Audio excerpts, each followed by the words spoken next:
اسم ربك الأعلى خلق فسوى. السلام عليكم ورحمة الله وبركاته. கண்ணியத்திற்குரிய எல்லாம் வல்ல அல்லாஹ் ஜல்ல ஷானஹு வ தஆலாவின் நல்லடியார்களே, அல்லாஹ்வுடைய பேரருளால் அவனுடைய மார்க்கத்தை அதன் தூய்மையான வடிவத்திலே அறிந்து கொள்ள வேண்டும் என்பதற்காக நாம் எல்லாம் இங்கே பெரும் திரளாக குழுமியிருப்போம். இந்த நிகழ்ச்சியிலே இதுதான் இஸ்லாம் என்ற தலைப்பு எனக்கு தரப்பட்டிருக்கிறது. முஸ்லிம்களுக்கு மத்தியிலே இதுதான் இஸ்லாம் என்று சொல்லுகிற அளவுக்கு இந்த சமுதாயத்தினுடைய மார்க்க அறிவு இருக்கிற காரணத்தினால் இஸ்லாத்தை அதன் தூய்மையான வடிவில் அறிந்து கொள்ளாமல் தங்களுடைய அப்பன் பாட்டன்மார்கள் செய்த அனைத்தையும் இஸ்லாம் என்று நம்பி செயல்பட்டு வருகிற காரணத்தினால் இஸ்லாம் என்றால் என்னவென்று முஸ்லிம்களுக்கே சொல்ல வேண்டிய நிலை. இந்த தலைப்பு முஸ்லிம் அல்லாத மக்கள் மத்தியிலே இஸ்லாத்தை அறிமுகப்படுத்துவதற்கான ஒரு தலைப்பு. ஆனாலும் கூட பொட்டல் புதூர் போன்ற ஊர்களிலே வாழ்கிற முஸ்லிம்கள் பெரும்பாலும் பெயர் தாங்கிகளாக இருக்கிற காரணத்தினால் இஸ்லாம் என்றால் என்னவென்ற அடிப்படையான செய்தியையே அவர்களுக்கு விளக்க வேண்டிய ஒரு நிர்பந்தம் நமக்கு ஏற்பட்டிருக்கிறது. இதுதான் இஸ்லாம் என்பதை விளக்குவதற்கு முன்னால் எல்லோரும் ஏற்றுக்கொண்டிருக்கிற ஒரு அடிப்படையிலிருந்து, ஒரு உண்மையிலிருந்து இஸ்லாத்தை நாம் புரிந்து கொள்ள முடியும். ஒரு முஸ்லிம் அல்லாத ஒருவர் நம்மிடத்திலே வந்து இஸ்லாத்தை ஏற்றுக்கொள்வதாக சொல்கிறார். அவரை இஸ்லாத்திலே சேர்ப்பதற்கு, இணைத்துக் கொள்வதற்கு நாம் அவருக்கு என்ன செய்வோம்? அவர் என்ன செய்தால் இஸ்லாத்திலே சேர்ந்தவராக ஆவார் என்று கேட்டால் ஒவ்வொரு முஸ்லிமும் அதற்கு சரியாக விடையளித்து விடுவார். அவர் என்ன சொல்ல வேண்டும்? அஷ்ஹது அல்லா இலாஹ இல்லல்லாஹ் வ அஷ்ஹது அன்ன முஹம்மதர் ரசூலுல்லாஹ். அவ்வளவுதான். இந்த இரண்டு கொள்கைகளை அவர் முழங்கிவிட்டால் அவர் முஸ்லிமாக ஆகிவிடுகிறார். முஸ்லிம் அல்லாத ஒருவர் நான் இஸ்லாத்தை ஏற்றுக்கொள்கிறேன் என்று நம்மிடத்திலே வந்து சொன்னால் நம்ம என்ன சொல்லிக் கொடுக்கிறோம்? வணக்கத்திற்கு உரியவன் அல்லாஹுவை தவிர யாரும் இல்லை, முகமது நபி அவர்கள் அல்லாஹுடைய தூதர், இதை நான் மனப்பூர்வமாக ஏற்றுக்கொள்கிறேன் என்று ஒருவன் சொன்ன மாத்திரத்திலேயே அவன் முஸ்லிமாக ஆகிவிடுகிறான், இஸ்லாத்திற்குள்ளே நுழைந்து விடுகிறான். அப்ப இதுதான் இஸ்லாம் என்பதற்கு விட இதுதான். எது இஸ்லாம்? இஸ்லாம் என்றால் என்ன? அஷ்ஹது அல்லா இலாஹ இல்லல்லாஹ் என்பது இஸ்லாத்தினுடைய ஒரு பாதி, அஷ்ஹது அன்ன முஹம்மது ரசூலுல்லாஹ் என்பது இன்னொரு பாதி. இந்த ரெண்டை தவிர வேற எதையும் முஸ்லிமாக இருப்பதற்கு செய்ய வேண்டியதில்லை. அதற்கு பிறகு சில கடமைகள் அவனுக்கு இருக்கிறது, செய்தால் முழு முஸ்லிமாக இருப்பான். அந்த கடமைகளை செய்ய தவறிவிட்டால் அரை முஸ்லிமாக, கால் முஸ்லிமாக இருப்பான். ஆனால் இஸ்லாத்தில் இருப்பதற்கு என்ன தேவை என்று சொன்னால் அஷ்ஹது அல்லா இலாஹ இல்லல்லாஹ் வ அஷ்ஹது அன்ன முஹம்மதன் அப்துஹு வ ரசூலுஹு அல்லது அஷ்ஹது அன்ன முஹம்மதர் ரசூலுல்லாஹ். அவ்வளவுதான். அப்ப இந்த இரண்டு விஷயங்களை புரிந்து கொள்ள வேண்டிய விதத்தில் நாம் புரிந்து கொண்டால்தான் நாம முஸ்லிம்களாக இருக்க முடியும். இந்த முதல் பகுதி எடுத்துக்கொள்வோம். வணக்கத்திற்கு உரியவன் அல்லாஹுவை தவிர யாரும் இல்லை. இதை சொன்னா தானே ஒருத்தர் இஸ்லாமில் ஆகுறான். இதை விளங்கி சொன்னா இஸ்லாம் ஆவானா? இந்த சொன்ன உடனே முஸ்லீம் ஆயிருவானா? ஒரு கிறுக்க இருக்கிறான், அஷ்ஹது அல்லா இலாஹ இல்லல்லாஹ்ங்கறான், முஸ்லீம் ஆயிருவானா? அவன் அஷ்ஹது அல்லா இலாஹ இல்லல்லாஹ்னு சொல்றான், முஸ்லீம் சொல்லுவான்? அவனை சொல்ல மாட்டான். ஏன்? அவன் விளங்கி சொல்லல, உள்ளத்தில் ஏற்றுக்கொண்டு சொல்லவில்லை. நாம ஒரு கிளிப்பிள்ளையை வளர்க்கிறோம், அதுக்கு அஷ்ஹது அல்லா இலாஹ இல்லல்லாஹ்னு சொல்லி கொடுக்கிறோம், முஸ்லீம் ஆயிருமா? அது இஸ்லாத்துல ஒரு நம்பர்ல சேர்த்துக்க முடியுமா? முடியாது. அப்ப அஷ்ஹது அல்லா இலாஹ இல்லல்லாஹ் என்று சொல்வதை எப்படி சொல்லணும்? விளங்கி சொல்லணும், புரிந்து சொல்லணும், உள்ளத்துல அதன் மீது நம்பிக்கை வைத்து சொல்ல வேண்டும். அப்படி சொல்வது இஸ்லாத்தின் ஒரு பாதி. அஷ்ஹது அல்லா இலாஹ இல்லல்லாஹ் ஒரு பாதி, அஷ்ஹது அன்ன முஹம்மது ரசூலுல்லாஹ்ங்கிற இன்னொரு பாதி. அந்த ஒரு பாதி என்னவென்று சொன்னால், வணக்கத்திற்கு உரியவன் அல்லாஹ்வை தவிர யாரும் இல்லை என்பதை விளங்கி புரிந்து சொல்ல வேண்டும். இதுதான் நபிகள் நாயகம் ஸல்லல்லாஹு அலைஹி வஸல்லம் அவர்கள் பிரச்சாரம் செய்த கொள்கை. நபிகள் நாயகம் ஸல்லல்லாஹு அலைஹி வஸல்லத்திற்கு முன்னால் அல்லாஹ் அனுப்பிய எல்லா தூதர்களும், எல்லா இறை தூதர்களுமே இதைத்தான் மக்கள்கிட்ட போய் சொன்னாங்க. ஆதம் அலைஹிஸ்ஸலாம் அவர்களிலிருந்து நபிகள் நாயகம் ஸல்லல்லாஹு அலைஹி வஸல்லம் அவர்கள் வரை வந்தவர்கள்லாம் என்ன சொன்னாங்க? அஷ்ஹது அல்லா இலாஹ இல்லல்லாஹ், கூலு லா இலாஹ இல்லல்லாஹ் துஃப்லிஹூன், லா இலாஹ இல்லல்லாஹ் சொல்லுங்கள் வெற்றி பெறுவீர்கள். இதைத்தான் எல்லாருமே சொன்னாங்க. அந்த லா இலாஹ இல்லல்லாஹுவை சொல்ல வேண்டிய விதத்தில் நாம் சொல்லி இருக்கிறோமா? ஏற்றுக்கொள்ள வேண்டிய விதத்தில் ஏற்றுக்கிறோமா? நம்ப வேண்டிய விதத்தில் நம்பி இருக்கிறோமா என்று பார்த்தால் இல்லை என்ற விடையைத்தான் இந்த பொட்டல் புதரை பொறுத்த வரைக்கும் நம்ம சொல்ல வேண்டும்.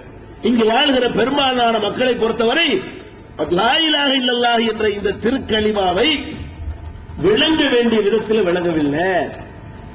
ஏன்? வணக்கத்திற்குரியவன் அல்லாஹ்வை தவிர யாரும் இல்லை என்று வாயால் சொல்கிறார்கள், என்றோ மரணித்து விட்ட ஒரு மனிதரை வணங்குகிறார்கள். 700 ஆண்டுகளுக்கு முன்னால் இந்த உலகத்திலே வாழ்ந்து மரணித்து போய்விட்டார் ஒருத்தர்.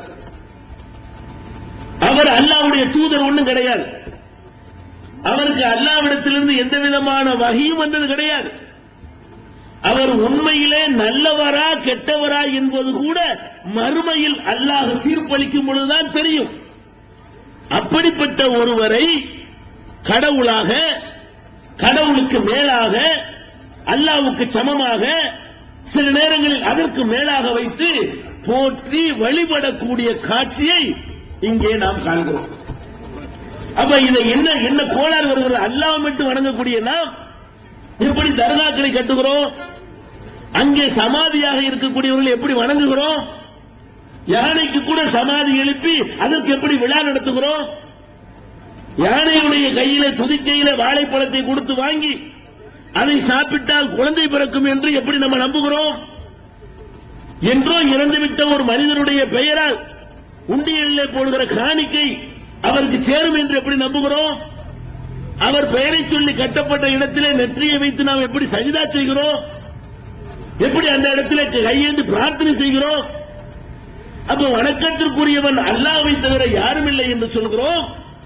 ஆனால் என்ன செய்து கொண்டிருக்கிறோம்?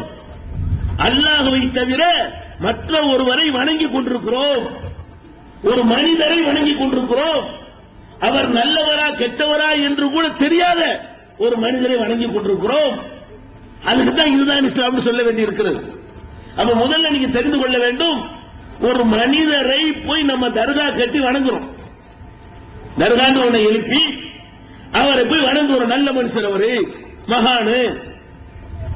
முதல்ல அடிப்படையில் வர்றதா இருந்தா ஒரு மனுஷனை நல்லவன் என்று நமக்கு சொல்ல அதிகாரம் இருக்கா? இவர் அல்லாஹ்வுக்கு நேசம் சொல்ல அதிகாரம் இருக்குதா? நம்ம வகையில நல்லவரானது நல்ல விட்டு போங்க. உங்கள்கிட்ட வாங்கின கடனை ஒழுங்கா திருப்பி கொடுத்தாருன்னா நல்ல வந்து போங்க. உங்க மகளை கல்யாணம் பண்ணி ஒழுங்கா நடத்துறாருன்னு சொன்னா நல்ல மருமகன் வந்து போங்க. உங்க கடையில வேலை செய்யும் போது நாணயமா வேலை செஞ்சா நல்ல வேலைக்காரன்ட்டு போங்க. அல்லது உங்களுக்கு நல்ல முதலாளியா நடந்துக்கிட்டாருன்னு சொன்னா நல்ல முதலாளிட்டு போங்க. உங்களுக்கு சம்பந்தப்பட்ட விஷயத்தில் ஒருத்தர் நல்லவனாக கெட்டவனாக நடந்தா அந்த முடிவு எடுக்கிற அதிகாரம் உங்களுக்கு இருக்கிறது. உங்களுக்கு சம்பந்தம் இல்லாத அல்லாஹ்வுக்கு சம்பந்தமான விஷயத்துல ஒருத்தர் நல்லவனா கெட்டவனா தீர்மானிக்கிறதா இருந்தா உங்களுக்கு அந்த அதிகாரம் அவன் தான் தீர்மானிப்பான். அல்லாஹ்வுக்கு நல்லவன் யார்? அவனுக்கு விருப்பமானவன் யார்? அதை நீங்க கண்டுபிடிக்கவும் இயலாது, உங்களால தீர்மானிக்கவும் இயலாது. இப்ப நான் வர்றேன், உங்க ஊர்ல வந்து ஒரு 72 குளத்துக்கு ஒரு தலப்பாக கட்டி ஒரு பச்சை ஜிப்பாவை போட்டு கழுத்துல ஒரு மாலையை போட்டுக்கிட்டு பொட்டல் புதூர் தர்காவில் உட்கார்ந்து ஒரு தூண்ல சாஞ்சுக்கிட்டு தஸ்மி மணி ஊட்டிக்கிட்டு இருந்தேன்னு வைங்களேன், என்னை நல்லடியார் வைங்க. அப்படித்தான் நல்லடியார்கள் உருவாக்குறாங்க. உங்களை ஏமாத்திருக்கா நான் வந்திருப்பேன், உங்கள்கிட்ட பணம் பறிக்கிறதுக்கு வந்திருப்பேன், உங்களை வைத்து சுரண்டி பிழைக்கிறதுக்கு வந்திருப்பேன். ஆனா என்ன பாக்குறீங்க? நீங்க நல்லடியார் என்று தீர்மானிக்கிறதுக்கு வச்சுக்கிற அளவுகள் என்ன தெரியுமா? தலப்பாவும் சிப்பாவும் தான். உங்களை விட 4 மீட்டர் துணி அதிகமா வச்சிருந்தா அவன் அவுளியா. நீங்க வந்து தொட வரைக்கும் Dress போடுவீங்க, அவர் முட்டுக்காலு கீழே போட்டுருவாரு, அவுளியா. தொட வரைக்கும் போட்டா அவுளியா இல்ல, முட்டுக்காலு கீழே போட்டாருன்னு வைங்களேன், அவர் அவுளியா. அப்ப நம்ம அவுளியா மகானு நல்லவன் என்பதற்கு வைத்திருக்கிற அந்த அளவுகோல் இருக்க, அதுவே தப்பு. முதல்ல ஒரு மனிதனை அல்லாஹ்வுடைய நேசன் என்று சொல்லுகிற அதிகாரம் உங்கள எவனும் கிடையாது, தெரிஞ்சுக்கிறீங்க. சொல்லலாம், யார சொல்லலாம்? இப்ப நான் ஒருத்தர் நேசிக்கிறேங்க, நான் இந்த கூட்டத்தில் ஒரு ஆளை நேசிக்கிறேன், நான் அவரை நேசிக்கிறேன்னா இல்லைன்னு உங்களுக்கு தெரியுமா? உங்க முன்னாடி தான் நான் நிக்கிறேன், உங்க முன்னாடி நிக்கிறேன், நான் யாரையெல்லாம் நேசிக்கிறேன் என்று உங்களால் சொல்ல முடியுமா? சொல்ல முடியாது. ஏன்? நான் நேசிக்கிறது எனக்கு தான் தெரியும். நான் ஒருத்தர் நேசிக்கிற மாதிரி நடிச்சால் கூட நேசிக்கிறேன் நீங்க நம்ப முடியாது. நான் அவருக்கு பயந்துக்கு நடிச்சிருப்பேன், ஏதாவது எதிர்பார்த்து பணம் காட்டிருப்பேன், நான் 2 பேரும் நேசம் சொல்ல முடியுமா? ஒரு மனிதன் இன்னொரு மனிதனை நேசிக்கிறானா என்று உங்களுக்கு கண்டுபிடிக்க முடியாது என்னும் போது, அல்லாஹ் இவரை நேசிக்கிறான், அல்லாஹ் அவரை நேசிக்கிறான் சொல்லி நீ யாரு? அல்லாஹ் ஒருத்தர் ஒன்று சொன்னானா? அப்ப ஒரு ஆளை அல்லாஹ் நேசிக்கிறான்னு சொன்னா அல்லாஹ் அதை உனக்கு சொல்லி தந்திருக்கணும், சொல்லி தந்து இருக்கிறான். சில ஆட்களை பற்றி அவங்கள நல்லடியான்னு சொல்லுங்க. யார சொல்லி இருக்கிறான்? தன்னுடைய தூதர்கள் என்று சிலரை பெயரை குறிப்பிட்டு நான் சொல்லுகிறான், நான் அவங்களை தேர்ந்தெடுத்திருக்கிறேங்கிறான். என்னுடைய செய்தி அவர்கள் பெற்றார்கள் என்று சொல்கிறார், அவங்கள நேசர்னு சொல்லுங்க. ஆதம் அலைஹிஸ்ஸலாத்தை அல்லாஹ்வுடைய நேசர்னு சொல்லுங்க, மூசா நபி அல்லாஹ்வுடைய நேசர்னு சொல்லுங்க, ஈசா நபி அல்லாஹ்வுடைய நேசர்னு சொல்லுங்க, இப்ராஹிம் நபி அல்லாஹ்வுடைய நேசர்னு சொல்லுங்க, இஸ்மாயில் நபிய அல்லாஹ்வுடைய நேசர்னு சொல்லுங்க, நூஹ் நபி அல்லாஹ்வுடைய நேசர்னு சொல்லுங்க, அதே மாதிரி சீதா அலைஹிஸ்ஸலாம் அல்லாஹ்வுடைய நேசர்னு சொல்லுங்க, இலியாஸ் அல்லாஹ்வுடைய நேசர்னு சொல்லுங்க. ஓகே, லூத் அலைஹிஸ்ஸலாத்தை சொல்லுங்க. ஏன் நேசர்ங்கிறோம்? அல்லாஹ் சொல்லிட்டான். யாரு அவரை நேசிக்கிறானோ அவனே சொல்லிட்டான், இவர் என்னுடைய நேசரு, இவங்கெல்லாம் என்னால் தேர்ந்தெடுக்கப்பட்டவர்கள் அப்படின்னு அல்லாஹ்வே சொன்னது குர்ஆன்ல இருக்கிற காரணத்தினால் அவர்களை நீங்கள் அல்லாஹ்வுடைய நேசர் என்று சொல்லலாம். அதே போல நபிகள் நாயகம் ஸல்லல்லாஹு அலைஹி வஸல்லம் அவர்கள் அல்லாஹ்வுடைய தூதராக நியமிக்கப்பட்ட நபிகள் நாயகம் ஸல்லல்லாஹு அலைஹி வஸல்லம் அவர்கள் சிலரை இவர்கள் எல்லாம் சொர்க்கவாசிகள் என்று சொன்னார்கள். அவங்க சொந்தமா இதை சொல்ல முடியாது, அல்லாஹ்விடத்திலிருந்து செய்தியை பெற்றுத்தான் சொன்னார்கள். அபூபக்கர் ஃபில் ஜன்னாண்டார்கள், அபூபக்கர் சொர்க்கத்திலே, உமர் சொர்க்கத்திலே, உஸ்மான் சொர்க்கத்திலே, அலி சொர்க்கத்திலே, தல்ஹா சொர்க்கத்திலே, அபூ உபைதா சொர்க்கத்திலே என்று பெருமானார் ஸல்லல்லாஹு அலைஹி வஸல்லம் அவர்கள் ஒரு 10 அப்துர் ரஹ்மான் இப்னு அவுஃப் சொர்க்கத்திலே இப்படி 10 பேரை குறிப்பிட்டு இவங்க எல்லாம் சொர்க்கவாசிகள் என்று சொன்னாங்க. நபிகள் நாயகம் ஒருத்தர் சொர்க்கவாசின்னு சொன்னாங்கன்னா அவர் நல்லடியாரு, அல்லாஹ் நேசிக்கிறான். அல்லாஹ்வுடைய தூதரே சொல்லிவிட்ட காரணத்தினால் அவங்களை எல்லாம் அல்லாஹ்வுடைய நேசர்கள் என்று சொல்லலாம். பத்ர் போரிலே கலந்து கொண்ட சஹாபாக்களை அல்லாஹ்வுடைய நேசர்கள் என்று நம்மால் இப்ப சொல்ல முடியும். ஏன் சொல்ல முடியும்? அல்லாஹ்வே உங்களை பாராட்டி சொல்லிட்ட காரணத்தினால. இது வைக்க நபிகள் நாயகத்துடைய காலத்திற்கு பிறகிலிருந்து இன்னைக்கு தேதி வரைக்கும் தோன்றிய எந்த மனிதரையும் நல்லடியார் என்று உங்களால் சொல்ல முடியுமா? அல்லாஹ்வுடைய நேசர் என்று உங்களுக்கு சொல்ல முடியுமா? மறுமையில் அல்லாஹ் நிறுத்தி கேட்பான், ஏண்டா நான் இவரை நேசிக்கிறேன்னு சொன்னீங்க, நான் உன்கிட்ட சொன்னா நான் இவரை நேசிக்கிறேன், நீ யார சொல்றது? இல்ல கவனம் இல்ல, இவர் அல்லாஹ்வுடைய நேசர், அவர் அல்லாஹ்வுடைய நேசர். அப்ப நான் இவரை நேசிச்சேன் என்று எப்படி சொன்னேன்? அல்லாஹ் கேட்கிறோம். முதல் அடிப்படை நம்ம எங்க தப்பு செய்யறோம்னு கேட்டா, அல்லாஹ்வுடைய நேசர் என்று முடிவு செய்யறோம் இல்லையா, அதுல நீங்க தப்பு பண்றீங்க. அல்லாஹ் செய்யற முடிவை நீங்க செய்றீங்க, அல்லாஹ்வுக்கு மாத்திரம் உள்ள அதிகாரத்தை நீங்க கையில் எடுத்துக் கொள்கிறீர்கள். நபிகள் நாயகம் ஸல்லல்லாஹு அலைஹி வஸல்லம் அவங்களுடைய காலத்துல ஒரு குழந்தையுடைய ஜனாசா, குழந்தை பச்சிளம் குழந்தை ஜனாசா எடுத்து இறந்த உடலை எடுத்து செல்லப்படுகிறது.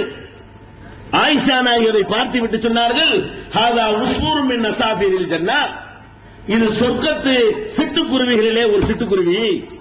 யார் சொல்றா? ஆயிஷா நாயகி நபிகள் நாயகம் ஸல்லல்லாஹு அலைஹி வஸல்லம் மனைவி சொல்றாங்க, இது சுவனத்து சிட்டுக்குருவிகளிலே இது ஒரு சிட்டு அப்படிங்கிறாங்க. சஹாபாக்களுடைய குழந்தை, நல்ல குழந்தை, நல்லவருக்கு பிறந்த குழந்தை. நபிகள் நாயகர் கேட்ட உடனே ஆயிஷா நிறுத்து, இது நம்ம வேலை கிடையாது, இதை நீ சொல்லக்கூடாது. சஹாபாக்களுடைய குழந்தை, நல்ல குழந்தை, நல்லவருக்கு பிறந்த குழந்தை, நபிகள் நாயகர் கேட்ட உடனே ஆயிஷா நிறுத்து, இது நம்ம வேலை கிடையாது, இதை நீ சொல்லக்கூடாது, இது பற்றிய முடிவை அல்லாஹ் தான் அறிவான். நீ எப்படி சொர்க்கவாசி சொல்ல போச்சத? அது சொர்க்கத்துக்கு போகும் என்று நீ எப்படி சொல்லலாம்? அதை அல்லாஹ் தான் தீர்மானிப்பான் என்று நபிகள் நாயகம் ஸல்லல்லாஹு அலைஹி வஸல்லம் அவர்கள் ஒரு குழந்தை விஷயத்திலே நமக்கெல்லாம் தாயாக இருக்கிற ஆயிஷா நாயகி ஜட்ஜ்மெண்ட் வழங்கிய பொழுது அந்த ஜட்ஜ்மெண்ட் வழங்குற வேலை உனக்கு கிடையாது, அது அவன் செய்வான். நீ எப்படி செய்யலாம்? ஆயிஷா நாயகிக்கு இல்லாத அதிகாரம் உங்களுக்கு கிடைச்சிருச்சா?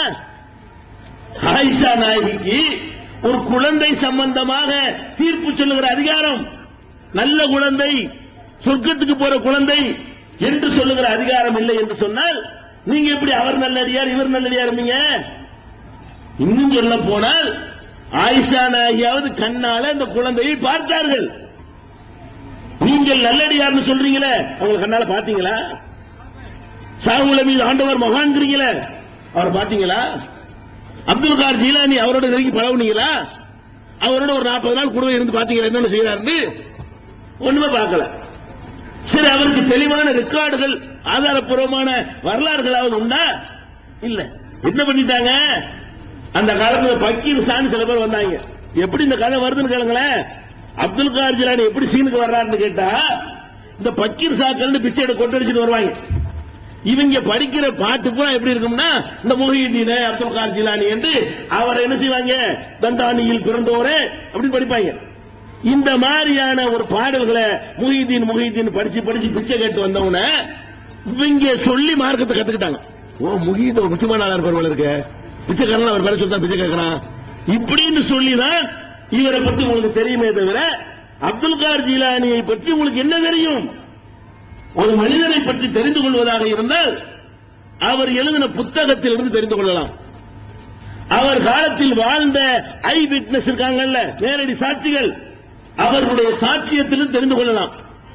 அப்துல் கார் ஜீலானி அவர்களை பொறுத்த வரைக்கும் அவர்கள் பெயரால் விடுகிற கட்டுக்கதை எல்லாம் நீங்க எடுத்து பாருங்க. ஆனால் அவரே தன்னுடைய கைப்பட எழுதிய புத்தகம் இன்றைக்கும் இருக்கிறது. அவர் கைப்பட எழுதிவிட்டு சென்ற புத்தகம் உன்னியத்து தாலிபீன் என்ற பெயரிலே எல்லா அரபு மதரசாக்களை வைத்திருக்கிறார்கள், எங்களிடமும் இருக்கிறது. அந்த உன்னியத்து தாலிபீன் என்பது அவர் எழுதிய புத்தகம். யார் எழுதிய புத்தகம்? அப்துல் கார் ஜீலானி எழுதிய புத்தகம். அவர் வாழ்ந்த காலத்திலே அற்புதமான உரைகளை நிகழ்த்தி இருக்கிறார்.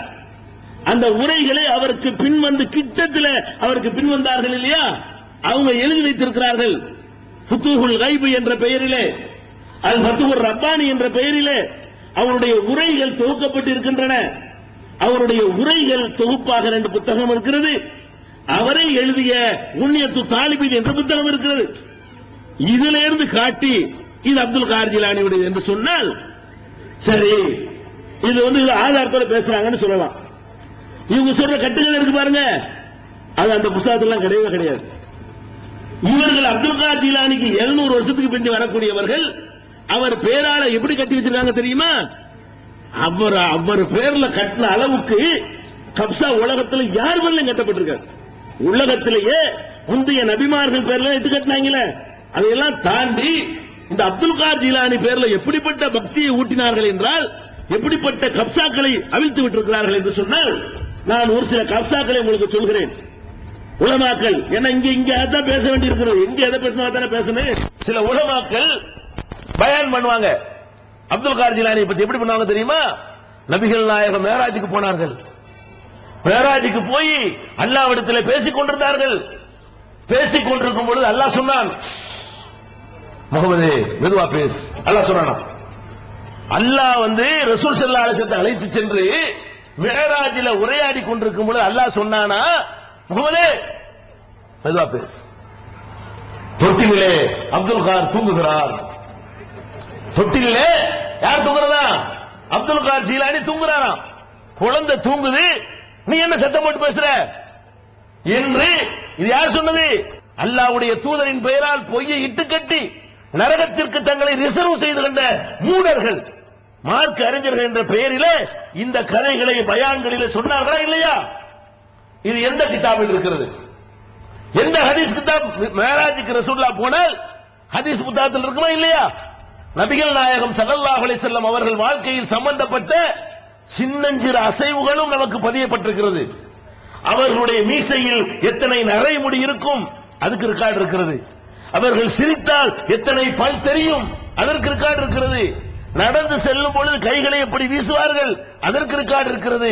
அவருடைய பாதங்களை எப்படி வைத்து நிற்பார்கள், அதற்கு ரெக்கார்டு இருக்கிறது. எப்படி குளிப்பார்கள், எப்படி உண்பார்கள், எப்படி உறங்குவார்கள், எப்படி மலஜலம் கழிப்பார்கள் என்பது உட்பட அவர்கள் வாழ்க்கையில் நடந்த ஒவ்வொரு நிகழ்ச்சியும் பதிவு செய்யப்பட்டிருக்கிற ரெக்கார்டு இருக்கிறது. அந்த ரெக்கார்டு நூல்களிலே நீ சொன்ன கட்டுக்கதை உண்டா?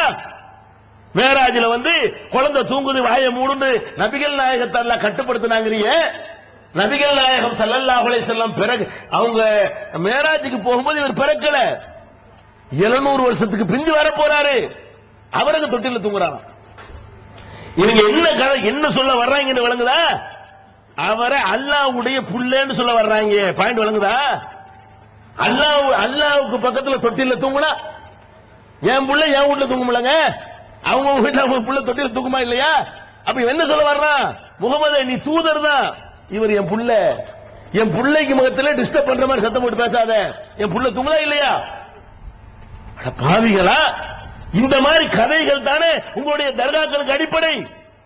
குர்ஆன் அடிப்படையா, ஹதீஸ்கள் அடிப்படையா, இந்த கட்டுக்கதை அடிப்படை. அப்துல் காதர் ஜீலானிக்கு தஸ்தகீர் என்ற ஒரு பெயர். தஸ்தகீர் தெரியுமா? தஸ்துனா என்ன? தஸ்துனா கை, பார்சில தஸ்துங்கிற வார்த்தை பார்சி மொழி. தஸ்து என்றால் என்ன? கையின் அர்த்தம். தஸ்தகீர், கீர்னா பிடித்தவர் அர்த்தம். கீர்னா என்ன? ஜஹாங்கீர், உலகத்தை பிடித்தவர். சொல்லுமா இல்லையா? ஜஹான்னா உலகம், ஜஹாங்கீர் என்றால் உலகத்தை பிடித்து ஆட்சி பண்ணவர். ஆலம்கீர், ஆழத்தையே அடக்கி ஆண்டவர் அப்படின்னு சொன்னீங்களா இல்லையா? பாதாங்கீர் வேற, அது வேற அர்த்தம். அப்ப அந்த மாதிரியான வார்த்தை இது தஸ்தகீர். தஸ்துனா என்ன? கை, கீர்னா பிடித்தவர். ஏன்பா தஸ்தகீர் பேர் வச்சு தெரியுமா? அல்லாஹ்வும் அப்துல் காதர் ஜிலானி வாக்கிங் போனாங்களாம். கலங்க உலமாக்கல்ங்கிற பேர்ல இந்த மூடர்கள் நம்ம அப்பம் பாட்ட காலத்துல விட்டு அவுத்த கப்சா இது. அல்லாஹ்வும் அப்துல் காதர் ஜிலானி வாக்கிங் போயிட்டு இருந்தாங்களாம். அப்ப என்ன பண்ணாங்கன்னா அல்லாஹ் வலிக்கு விழுந்துட்டானா. வலிக்கு விழுந்த உடனே முஹீதினே கையப்படி தஸ்தகீர் கையப்படினா முஹீதின் கையை பிடிச்சு அல்லாஹ் தூக்கி விட்டானா. அதான் தஸ்தகீர், கையை பிடித்தவர். தஸ்னா கைங்க. நீங்க சிரிக்கிறீங்க, இதாடா இஸ்லாம்? அது யாருடா முஹீதி? யாரு முஹீதிங்கிற? ஒரு மனுஷன், என்றைக்கோ மரணித்து விட்ட ஒரு மனிதன். ஒரு மனிதனை போய் அல்லாஹ்வை கையை பிடிச்சு தூக்கி விட்டாங்கிற அளவுல உனக்கு மூளைச்சலவை செய்து மூடர்களாக ஆக்கி இருக்கிறார்களே, அந்த கட்டுக்கதையில் தானே இந்த தர்காவுக்கு அடிப்படை. அல்லாஹ்வுடைய கை எப்ப பிடிச்சா சொல்ல முடியுமா உனக்கு? இதெல்லாம் அப்துல் காதர் ஜிலானி பேரால் நடந்த கப்சாக்கள். அவர் பேரால என்னென்ன பண்ணாங்கன்னு கேளுங்க. ஒரு குழந்தை, ஒரு இளைஞன் இறந்து போயிட்டானா அவர் வாழும்போது. அப்துல் காதர் ஜிலானி வாழும்போது ஒரு இளைஞன் இறந்து விட்டானா. அவங்க அம்மா முறையிட்டாங்களாம். யார்ட்ட? அப்துல் காதர் ஜிலானிட்ட. எனக்கு ஒரு புள்ள தான், என் புள்ள இறந்து போயிட்டான், நீங்க தான் எப்படியாவது காப்பாத்தனே அப்படின்னு சொன்னாங்களாம். உடனே என்ன பண்ணாரா? இவர் இப்படி எட்டி பார்த்தாராம், எங்க மேல ஆகாயத்தை பார்த்தாரா. யாரு? அப்துல் காதர் ஜிலானி. பார்த்தா அந்த இஸ்ராயல் ஒருத்தர் மாணவர் இருக்கா. இஸ்ராயல் பேர் மாணவர் கிடையாது முதல்ல. இஸ்ராயல் என்ன பண்றாரு? கதையில வருது. இஸ்ராயல் என்ன பண்றாரா? கூடையில உயிரெல்லாம் அள்ளி போட்டுக்கிட்டு, அன்னைக்கு ராத்திரி பிடிச்ச உயிரெல்லாம் அள்ளி போட்டுக்கிட்டு கூடையில கொண்டு போயிட்டு இருக்கிறாராம். மீன் கூட நினைச்சுக்கிட்டாங்க, நெத்திலி மீன் அள்ளிக்கிட்டு போற மாதிரி உயிர் அள்ளிக்கிட்டு போறாராம். அள்ளிக்கிட்டு போறோம்னு பார்த்தாராம். இஸ்ராயல், இந்த புலான் இந்த பையனோட உயிரை விட்டுட்டு போ, அங்கிருந்து கமாண்ட் பண்றாரு. இந்த கிழவியுடைய மகனை உடனே விட்டுட்டு போறியா இல்லையா? அவர் என்ன செஞ்சாரா? இஸ்ராயலு அதெல்லாம் முடியாது, அல்லாஹ்வுடைய கட்டளைப்படி நான் எடுத்து செல்கிறேன், விடமாட்டேன்டாரா. அப்படியா? அவ்வளவு தூரத்து வந்துட்டீங்களா நீங்க? இவரு அது அப்துல் காதர் ஜிலானி அவ்வளவு தூரத்து வந்தீங்களா? ஒரு பாசக்கயிறு வச்சிருந்தாராம், ஒரு இல்லு பிடித்து விட்டாராம். அவர் இஸ்ராயல் காலில் கரெக்டா மாட்டிச்சான். ஒரு வெட்டுதான் வெட்டினாராம். கூட கவுந்து எல்லா உயிர் கொட்டி அன்னைக்கு ராத்திரி செத்தவெல்லாம் இருந்துட்டானா. உயிர் திரும்பி வந்துட்டாங்க. இவர் வெறுங்க கதைக்கு சொல்லல.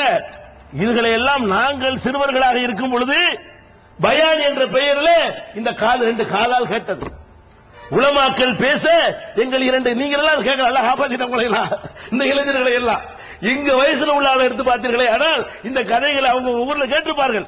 இந்த கதைகளை அஜர்த்துமார்கள் பள்ளிவாசல்ல சொல்வார்கள். பயான் இதெல்லாம் பயான், இதான் சும்மா பயான், இதான் நல்லது கெட்டதுக்கு சொல்லக்கூடிய பயான்கள்ல வரக்கூடியது. அவர் போனாராங்க அல்லாட்ட, இல்லப்பா உன்னைங்க வெறுங்கையா வந்திருக்கிறிய, எழுந்து விட்டுட்டு போயிட்டாரா உயிரெல்லாம், வெறுங்கையா வந்திருக்க எங்க எல்லாம் இல்ல. அந்த ஆளு கேட்டாரு, நான் மாட்டேன்னு சொன்னேன், ஒரு வெட்டு வெட்டினாரு, எல்லாத்தையும் கூட்டிட்டு வந்துட்டேன். அல்ல என்ன ஒண்ணுதானே கேட்டாரு, கொடுத்துருக்கலாம்ல, இப்ப எல்லாத்தையும் விட்டு வந்துட்டிய. அவர் என்ன கேட்டாரு, ஒரு உயிரை தானப்பா கேட்டாரு, ஒரு உயிரை விட்டு இருந்தா மூட்டு உயிர் மிச்ச உயிரை காப்பாத்தி வந்திருப்பே இல்லையா. இந்த கதைக்கு என்ன அர்த்தம், அல்லாவோட யார் பெரியாள்னு அர்த்தம்.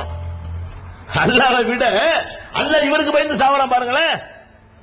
அட வானவர்கள் தான் என்ன, மலக்குகள் வந்து அல்லாஹ்வுடைய கட்டளை மீறுவார்களா? ஒரு ஆள் மௌத்தா போனா சரி, எவன் மௌத்தா போனதையோ எழுப்பி விட்டவர் வந்து அவர் மௌத்தா போய் இருக்க வேண்டியதானே.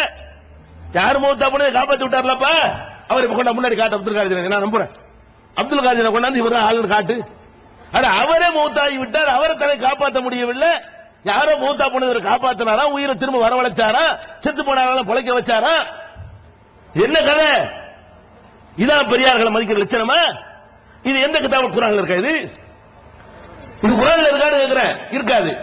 அல்லாஹ்வுடைய ரசூல் இப்படி முன்னறிவிப்பு செஞ்சிருக்காங்களா? இந்த மாதிரி ஒருத்தர் வருவாரு, அவர் இந்த மாதிரி பண்ணுவாரு. அல்ல அப்துல் காதிர் ஜிலானி இப்படி பண்ணினார்ல, உலக ரெக்கார்டாச்சுல இது. 700வது ஆண்டுல அரசாங்க கருவூலத்தில் உள்ள புத்தகங்கள்ல, ஆவணங்கள்ல, கையேடுகள்ல, கல்வெட்டுகள்ல, அந்த செப்பு தகடுகள்ல எழுதப்பட்டிருக்கா இது? இது மாதிரி ஒண்ணு நடந்திருந்த ஒரு 1000 பேர் செத்தவங்க போல பொழைச்சிருந்தான்னு சொன்னா அது பதிவு பண்ணி வச்சிருக்க மாட்டானா? பாவிகளா ஒரு பொய் புடுங்கிறதுக்கு ஒரு அளவு இல்லையா? இந்த அப்துல் காதிர் என்ற ஒரு மனுஷன் பேரை வைத்துக் கொண்டு எவ்வளவு கட்டுக்கதை. நம்மால ஒரு ஆள் எங்க சொந்தக்கார உள்ளார் குணமுடி பஸ் தான், எங்க பாட்டு நாங்கள் அந்த வழியில வந்த ஆளுக்கு தான். அந்த ஆள் என்ன பண்றாரு, இவரை பத்தி பாராடுறாரு. யார பத்தி? அப்துல் காதிர் ஜிலானியை பத்தி எப்படி பாடுறாரு, எப்படி ஆக்கிட்டாங்கன்னு பாருங்க. ஒரு மனுஷனை பத்தி இப்படி எல்லாம் பாடுவதை கேட்பதை ஒழிப்பதற்கு இஸ்லாம் வந்ததோ அதை பூரா அந்த அப்துல் காதிர் ஜிலானி பெயர்ல செய்தார்கள். எப்படி செய்தார்கள்? அண்ட கோடிகளும் ஓர் பந்தன கைக்குள் அடக்கி விளையாட வல்லீர், அகிலமோர் ஏனையும் ஆடுங்கரங்கு போல் ஆட்டி விளையாட வல்லீர், கண்டித்த கடுகில் கடலை புகட்டி கலக்கி விளையாட வல்லீர். என்ன சொல்ல வழங்குதா? அண்ட கோடிகளையும் அப்துல் காதிர் ஜிலானி அவர்களே ஒரு பந்து மாதிரி கைக்குள்ள விளையாடுவீங்க. எங்களுக்கு தான் அண்ட கோடி பெருசா தெரியும், இந்த சூரியன் சந்திரன் எல்லாம் ஒரு பந்து தான், உங்களுக்கு பூந்து விளையாண்டுருவீங்க, ஃபுட்பால் விளையாடுவேங்கிறார். அண்ட கோடிகள் எல்லாம் போட்டு செய்வீங்க. ஒரு நாளைக்கு பூமியை வச்சு பந்தடிப்பீங்க, ஒரு நாளைக்கு சூரியனை வச்சு பந்தடிப்பீங்க, பந்து அடிச்சிருவீங்கல்ல, நீங்க லேசப்பட்ட ஆளா அப்படிங்கிறாரு. அதோட நிப்பாட்டல, கண்டித்த கடுகில், சின்ன கடுகுல கண்டித்தன சின்ன அர்த்தம், கண்டித்த கடுகில், சின்ன கடுகே சின்னது, அதுல சின்னதான் கடுகு வாங்கி அதுல ஒரு சின்னதா இருக்கும்ல, அதை எடுத்துக்கிறார் அவரு. கண்டித்த கடுகில் 7 கடலை புகட்டி, சின்ன கடுகு எடுத்துக்கிட்டு 7 கடலை கொண்டாந்து, கடல் இருக்குல்ல, கடல் 7 கடல் இருக்குல்ல, அரபிக் கடல், பசிபிக் கடல், இந்த 7 கடல் தண்ணியும் கொண்டாந்து அந்த சின்ன கடுகுக்குள்ள புகுத்தி அவ்வளவு தண்ணி அதுக்குள்ள அடைச்சிருவாராம். அடைச்சிட்டு உள்ளுக்கு நீங்கள் நுழைஞ்சுக்கிட்டு போய் பூந்து விளையாடுவீங்க. கண்டித்த கடுகில் 7 கடலை புகட்டி கலக்கி விளையாட வல்லீர். உள்ளுக்கு மட்டும் தண்ணி விட மாட்டாராம், உள்ளுக்கு இவரும் சேர்ந்து போய்கிட்டு பூந்து விளையாடுவாராம். அப்ப கடுகுக்குள்ள 7 கடல், அதுக்குள்ள இவரு பூந்து விளையாடுவாரு. நீ எங்க இருக்கிறீங்க? இந்த மாதிரி இதிகாசங்களும் புராணங்களும் தேவைன்னு சொன்னா இதுக்கு மேல வண்டி வண்டியா வச்சுக்குது. போங்க, இதை விட்டுட்டு போ. கடல் பசிபிக் இந்த 7 கடல் தண்ணியும் கொண்டாந்து அந்த சின்ன கடவுக்குள்ள புகுத்தி அவ்வளவு தண்ணி அதுக்குள்ள அடைச்சிருவாராம். அடைச்சிட்டு உள்ளுக்கு நீங்கள் நுழைஞ்சுக்கிட்டு போய் பூந்து விளையாடுவீங்க. கண்டித்த கடுகில் 7 கடலை புகட்டி கலக்கி விளையாட வல்லீர். உள்ளுக்கு மட்டும் தண்ணி விட மாட்டாராம், உள்ளுக்கு இவரும் சேர்ந்து போய்கிட்டு பூந்து விளையாடுவாராம். அப்ப கடுகுக்குள்ள 7 கடல், அதுக்குள்ள இவரு பூந்து விளையாடுவாரு. நீ எங்க இருக்கிறீங்க? இந்த மாதிரி இதிகாசங்களும் புராணங்களும் தேவைன்னு சொன்னா இதுக்கு மேல வண்டி வண்டியா வச்சுக்குது. போங்க, இதை விட்டுட்டு போ. இது என்னடா உனக்கு மேல எழுதி வச்சுக்கிறான்டா எவனோ. எந்த மார்க்கத்தில் இருக்கிற? இந்த கதையில போட்டி போட போறீங்களா மற்ற சமுதாயத்தோட? எதை போட்டி போட? நீ உன்னுடைய ஓரிரை கொள்கையில் போட்டி போடு, யாரும் நிக்க முடியாது. உன்னுடைய சட்டத்திட்டங்கள்ல போட்டி போடு, யாரும் கிட்ட வர முடியாது. உன்னுடைய கொள்கை கோட்பாடுடைய அதனுடைய தூய்மையை எடுத்து சொல்லு, யாரும் அசைக்க முடியாது. நீ என்ன பண்ற? கட்டுக்கதைகளை கப்சாக்களை மார்க்கம் என்று ஏற்றி வைத்திருக்கிறாய். ஒரு மனுஷனுக்கு இதெல்லாம் செய்ய இயலுமா? ஒரு கடலுக்குள்ள 7 கடல் போகுமா? இது எப்படி இது ஒரு மார்க்கம் நினைக்கிறீங்க? இந்த மாதிரி எல்லாம் கூத்துகள் பார்த்தோம். எந்த அளவுக்கு ஆயிடுச்சுன்னு சொன்னா, உங்க ஊர்களில் பள்ளிவாசல் இருந்தா தெரியும். பள்ளிவாசல் என்ன பேருங்க? என்ன பேர் வைப்பீங்க பள்ளிவாசல் பேரு? மைதினாண்டவர் பள்ளி. பள்ளிவாசல் அல்லாவை தொழுவதற்கு பள்ளிவாசலை கட்டிவிட்டு எங்க ஊர் பள்ளிவாசலுக்கு அதான் பேரா இருந்து அல்லா இப்ப திருத்திட்டா நிறைய மக்களை. இப்ப பெரிய பள்ளி சின்ன பள்ளின்னு மாத்தியாச்சு. இப்ப அல்லாஹ் கொஞ்சம் சேஞ்ச் ஆக்கி இருக்கிறான். ஒரு 10 வருஷத்துக்கு முன்னாடி போனீங்கன்னு சொன்னா ஒவ்வொரு தர்காவுக்கும் தனித்தனியா இருக்கு. தர்கா இல்லாத பள்ளிவாசல் இருக்கு பாருங்க. அந்த பள்ளிவாசலுக்கு என்ன பேருன்னா முஹிதீன் ஆண்டவர் பள்ளிவாசல். அவர் பள்ளிவாசல் அது. அல்லாவை வணங்குவதற்கு கற்ற பள்ளிவாசலுக்கு சகட்டு மேடிக்கு வச்ச பேர் இன்னைக்கும் எத்தனை ஊர்களுடைய நற்றுப்பேர்ல இருக்கிறது. வடகரில் இருக்கா? வடகரில மாத்திரமல்ல, எத்தனையோ ஊர்களில் இருக்கிறது. என்ன இருக்கிறது? அல்லாஹ் வணங்குற ஒரு பள்ளிவாசலை கட்டிவிட்டு அதுக்கு பேர் மொஹிதீன் ஆண்டவருக்கு பள்ளிவாசல். எங்க ஊர்கள்ல, என்னுடைய சொந்த ஊர்ல கூட அப்துல் கார் ஜிலானிக்கா நேர்ச்சி செய்வார்கள். நேர்ச்சி செஞ்சு அப்துல் கார் ஜிலானி தர்காவில் எங்க கொண்டு கொடுக்கிறது? ஊர்ல உள்ள தர்காவுக்கு நேர்ச்சி பண்ண தர்காவுக்கு ஊத்தி விடலாம். அது மார்க்கத்தில் கூட அது ஒரு விஷயம். எங்க அம்மாவெல்லாம் அறியாமையில் இருந்த காலத்துல அப்துல் கார் ஜிலானிக்கு மண்ணெண்ணெய் வாங்கி ஊத்துற நேர்ச்சி பண்ணிடுவாங்க. பள்ளிவாசல் ஊத்தி சொல்லுவாங்க. வாங்கிட்டு வழங்குதா? அந்த மண்ணெண்ணெய் கூட எங்க ஊத்துவோம்? அந்த காலத்துல மண்ணெண்ணெய் முக்கிய, கரண்ட்ல இல்ல. பள்ளிவாசல் விளக்கறிக்கு என்ன வாங்கி தர நேர்ச்சி பண்ணிக்கிறாங்க. யாருக்கு? அப்துல் கார் ஜிலானிக்கு. அப்துல் கார் ஜிலானிக்கு எண்ணெயை வாங்கி எங்கிட்ட தந்து போய் பள்ளிவாசல ஊத்திட்டு வா. ஊத்துறதுக்கு ஒரு டின்னு வச்சிருப்பானுவோம். அதுல கொண்டு எண்ணெய் ஊத்துறது யாருக்கு? அல்லாவை தொழுகிற பள்ளியில கொண்டு ஊத்துவதுதான் அவருக்கு கொடுக்கிற நேர்ச்சி. என்ன அர்த்தமாவது? அவர் தான் அல்லாஹ். புரிஞ்சு வச்ச கதை.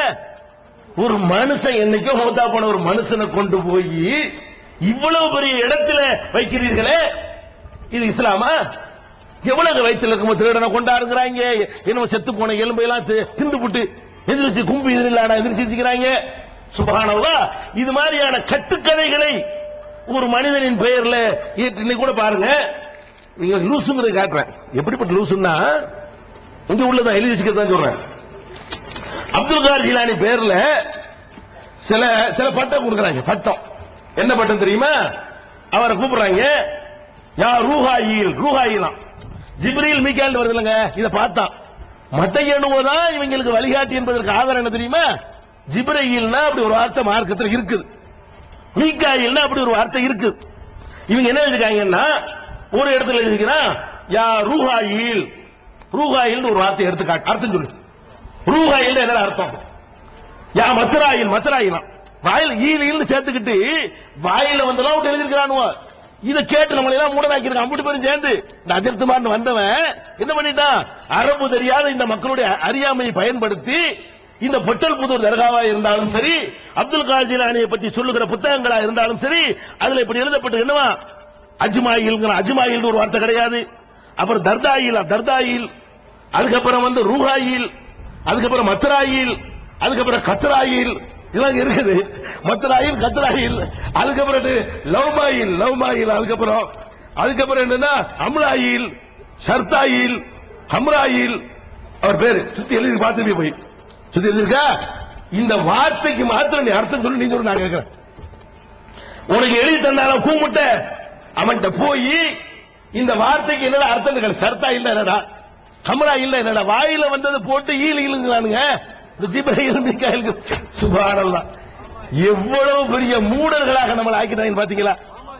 பாமாயில் எழுது எழுதுங்க. சுப்ஹானல்லாஹ். விநாயகர் எழுது போ சொல்லிடாது எழுதிடுவாங்க.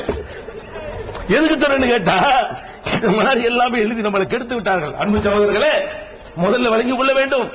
அப்துல் கார் ஜீலானி அவர்கள், நான் அவரை கூட சொல்லல, அவரை பத்தி ரெக்கார்டு படி அவரை எடுத்து பார்த்தோம்னா அவர் ஒரு நல்ல மனிதர். என்ன நல்ல மனிதர்? அவர் தன்னுடைய குன்யத்து தாலிபின் என்ற நூலில் சொல்கிறார். என்ன சொல்கிறார் தெரியுமா? நீ எழுதின கட்டுக்கதை, நான் சொல்வது அவர் எழுதிய புத்தகம். அதில் சொல்கிறார், இஜ்அலில் கிதாப வ சுன்னத அமாமக. குர்ஆனையும் சுன்னத்தையும் நபி வழியையும் உனக்கு முன்னே வைத்துக்கொள். அவர் கைப்பட எழுதினது கட்டுக்கதை இல்ல. அப்துல் காதர் ஜீலானி அவர் கைப்பட எழுதிய புத்தகம் என்ன சொல்றது தெரியுமா? இது அலில் கிதாப், கிதாப்னா குர்ஆன், கிதாபை வைத்துக்கொள், ஒரு சுன்னத்தை நபி வழியை வைத்துக்கொள், அமாமக உனக்கு முன்னால் வைத்துக்கொள், வஅமல் பிஹிமா அந்த இரண்டு அடிப்படையில செயல்படு. எதை செய்யறதா இருந்தாலும் குர்ஆன்ல இருக்கிறான்னு பாரு, நபி சொன்னாரான்னு பாரு. யார் சொல்றா? அப்துல் காதர் ஜீலானி சொல்றாங்க. வஅமல் பிஹிமா அந்த ரெண்டின் அடிப்படையில உன் செயலை அமைத்துக்கொள். வலா தக்தர்ர பில் காலி வல் கீலி வல் ஹவுஸ் அவன் சொன்னா இவன் சொன்னான்னு கேட்டு ஏமாந்துராதே, உளறல்களை கண்டு மறந்து விடாதே. யார் சொல்றா? கத்ராயில் சர்த்தாயில் மாணுவர் ஏமாந்துராத உளறல் இதெல்லாம். அர்த்தத்துக்கு அதை உனக்கு முன்னாடி குர்ஆனை வைத்துக்கொள், உனக்கு முன்னாடி நபி வழியை வைத்துக்கொள், அந்த ரெண்டு அடிப்படையில செயல்படு என்று இப்ப நாங்க சொல்றோமே. நாங்கள் எதை சொல்கிறோமோ அதைத்தான் அப்துல் காதர் ஜீலானி சொன்னார். மாற்றி சொல்வதாக இருந்தால் அவர் எதை சொன்னாரோ அதைத்தான் நாங்க சொல்லிக் கொண்டிருக்கிறோம். இப்ப அப்துல் காதர் ஜீலானி வந்தார்னு வைங்க, நம்ம அப்துல் காதருக்கு ஏற்பட்ட கதி அவருக்கு ஏற்படும். ஆமா, சந்தேகம் கிடையாது. நம்ம பொட்டல் அப்துல் காதர் இருக்காருங்க, நீக்கி வச்சிருக்காங்க ஊரை விட்டு. அடே அப்துல் காதர் ஜீலானி இப்ப வந்தால் என்ன சொல்வார்? அட பாவிகளா, கிதாபை தரப்ப முன்னாடி வச்சுக்கிற சொன்னேன், சுன்னத்தை தானே முன்னாடி வைக்க சொன்னேன், அந்த ரெண்டு அடிப்படையிலான செயல்பட சொன்னேன், கட்டுக்கதைகளை கேட்காதுன்னு சொன்னப்பா, ஏன்டா அந்த மாதிரி பண்றீங்கன்னு கேட்டா முதல்ல இந்த அப்துல் காதர் ஜீலானி நீக்கிடுவாங்க. போடு 500 ரூபாய் அபராதம், சலான் சொன்ன 1000 ரூபாய் அபராதம், அதை காட்டி கொடுத்தா அவனுக்கு 500 ரூபாய் பரிசா.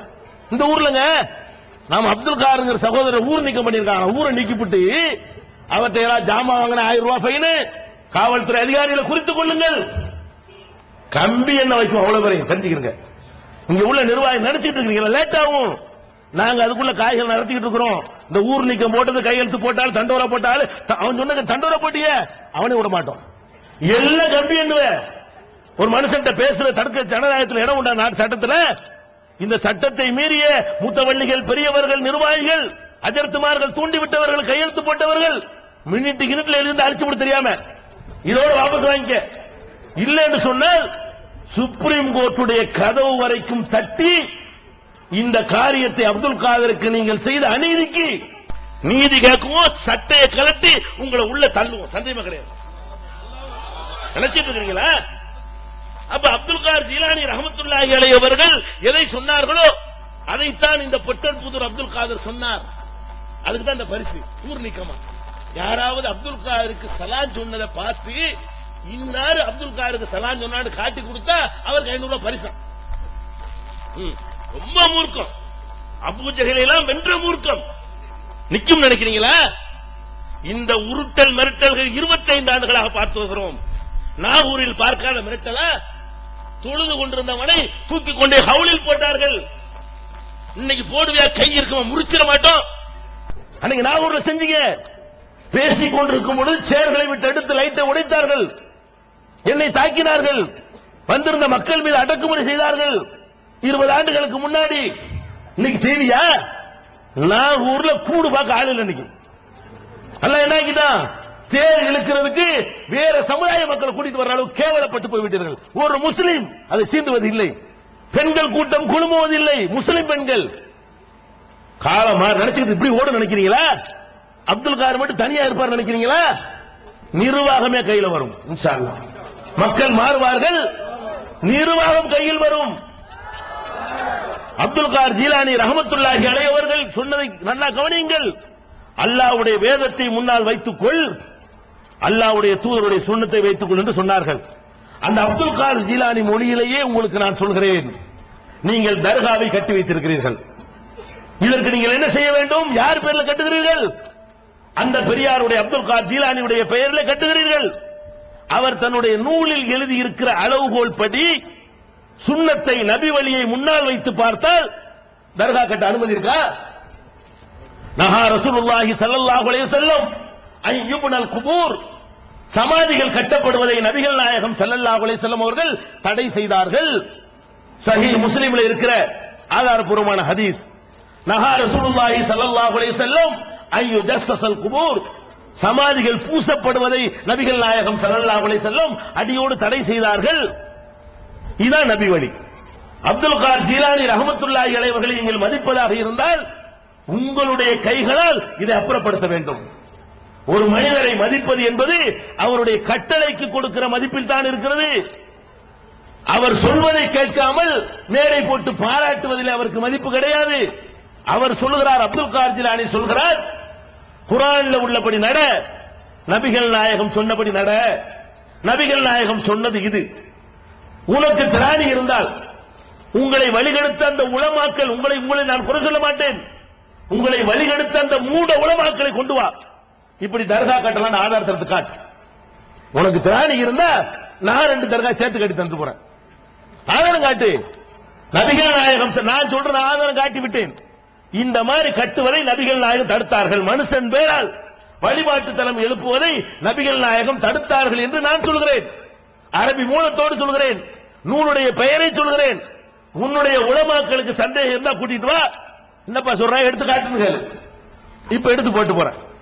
அல்லது கட்டலாம், நபிகள் நாயகம் கட்ட சொன்னாங்க, அப்துல் கார் ஜீலானி ஒருத்தர் வருவாரு, அவருக்காக கட்டிக்கிறீங்கன்னு சொன்னாங்க, எடுத்து காட்டு.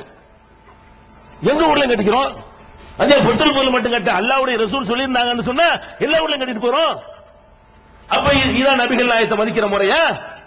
இது அப்துல் கார் ஜீலானி மதிக்கிற முறையா? அதே மாதிரி நீங்கள் இந்த இறந்து போன அவருடைய பெயரால சந்தன கூடு நடத்துகிறீர்கள். சந்தன கூடு உண்டு உண்டு தானே? உண்டு. சரி, இப்படி கட்டிட்டீங்கன்னு வைங்க, தெரியாதனமா கட்டியாச்சு. நபிகள் நாயகத்தை மதிக்கிறதா இருந்தா, அப்துல் கார் ஜீலானி அவர்களை மதிக்கிறதா இருந்தா உங்கள் கடமை என்ன? நபிகள் நாயகம் ஸல்லல்லாஹு அலைஹி வஸல்லம் காலத்திலே சில தர்காக்கள் கட்டப்பட்டன, இறந்தவர்களுடைய சமாதிகள் கட்டப்பட்டன. உடனே என்ன செஞ்சாங்க தெரியுமா? மருமகனை கூப்பிடுறாங்க, அலியை. மருமகன் அலி ரலியல்லாஹு அன்ஹு கூப்பிடுறாங்க. போய் சொல்றாங்க, லா ததா அலல் அர்தி கப்ரம் முஸ்ரிஃபன் இல்லா சவைதஹு. இந்த மதீனா மண்ணிலே எங்கெல்லாம் உயரமாக கபர்கள் கட்டப்பட்டிருக்கிறதோ அதை தரமட்டமாக்காமல் விடாதே. இருக்கிற கபரை இடிக்க சொன்னாங்க, இருக்கிற தர்காக்களை தரைமட்டமாக்க சொன்னார்கள். நபிகள் நாயகத்தினுடைய கட்டளை பிரகாரம் அலி ரலியல்லாஹு அன்ஹு அவர்களை தரைமட்டமாக்கினார்கள். அந்த அலியுடைய பாரம்பரியத்திலே வந்தவர் என்று அப்துல் கார் ஜீலானியை பற்றி நம்புகிறீர்களே. அப்துல் கார் ஜீலானி அவர்கள் என்ன சொன்னாலும் கேட்போம் என்று சொல்கிறீர்களே. இப்ப என்ன சொல்றீங்க?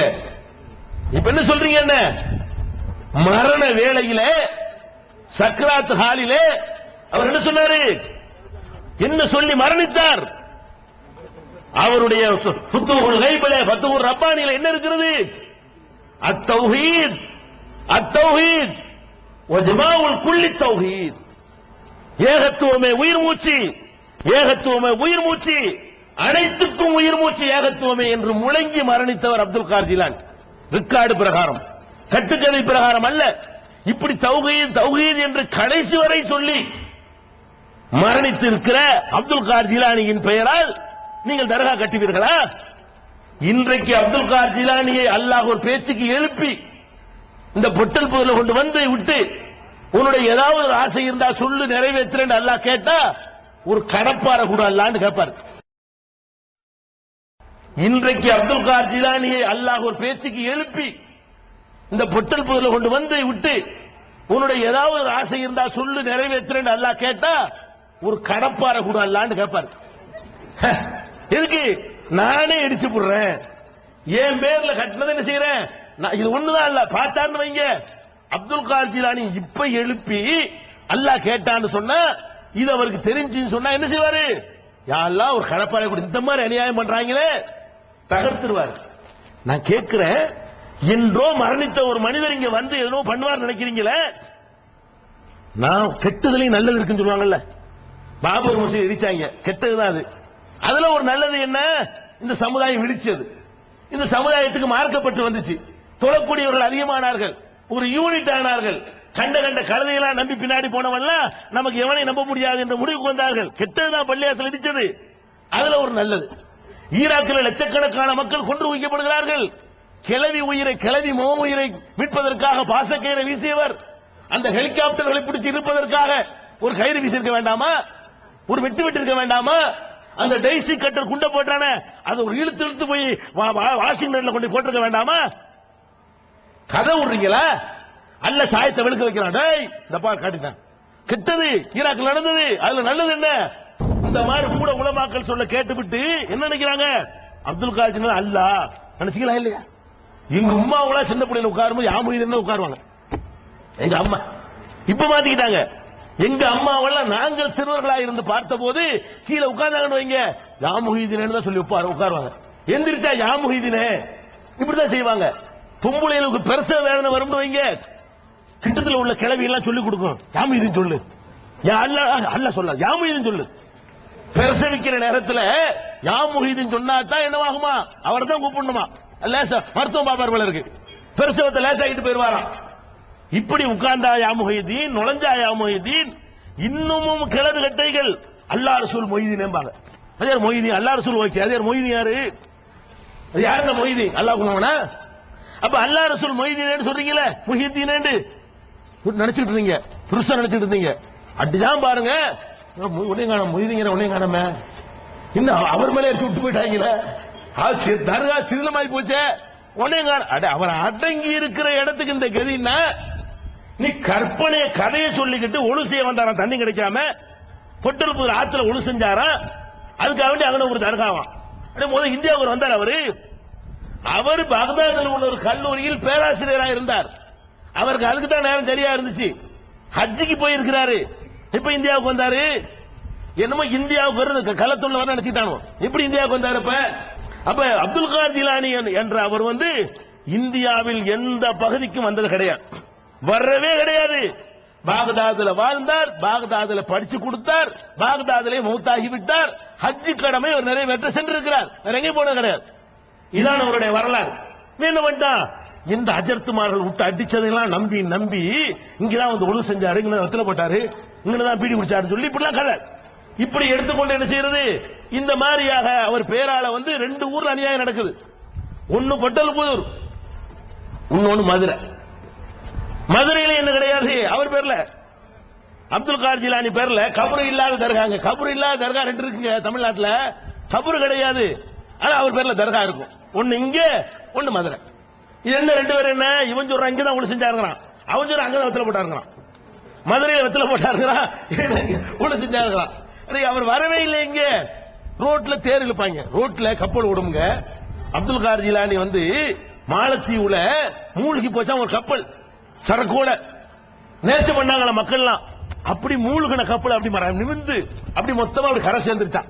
இப்படி எவனோ மொஹிதீன் மாலன் எழுதி, ராஜா மணி மாலன் எழுதி விட்டு அடிச்சு விட்டு போயிட்டான் பாட்டிலேயே. இதை நம்பிக்கிட்டு என்ன பண்றாங்கன்னு கேட்டா, அப்துல் காதிர் ஜிலானி பேரை நினைத்து கொண்டு ரோட்ல கப்பல் எழுதிட்டு போவாங்க. மதுரையில ரோட் அவர் பேர்ல தேர்தல் இருக்கு, கப்பல் இருப்பாங்க. இது கூத்து இங்கே அந்த கூத்தா நடக்குது. அப்ப அப்துல் காதிர் ஜிலானி என்பவர் இந்தியாவுக்கு வரலன்னு சொல்லும் பொழுது அடிப்படை ஆட்டம் கண்டு விடுகிறது. இப்படி எல்லாம் நம்முடைய உலமாக்கள் மார்க்க அறிஞர்கள் கெடுத்து நாசமாக்கி இருக்கிறார்கள். தங்களுடைய வருமானத்திற்காக, உங்களை மூட நம்பிக்கையில வைத்திருப்பதற்காக, தங்களுடைய வயிறை வளர்ப்பதற்காக உங்களுக்கு தப்பான பாதையை காட்டியிருக்கிறார்கள். இதனுடைய விளைவு என்ன?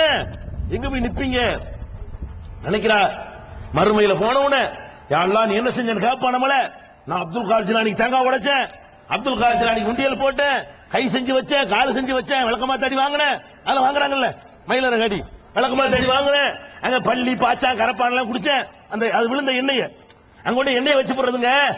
பள்ளி பாச்சா கரப்பான் எல்லாம் விழுந்து கிடக்கு, காலையில் இந்த பறக்கத்தை தெரிஞ்சு குடிக்கிறது, அதை குடிச்சேன் என்றெல்லாம் சொன்னால விடுவானா?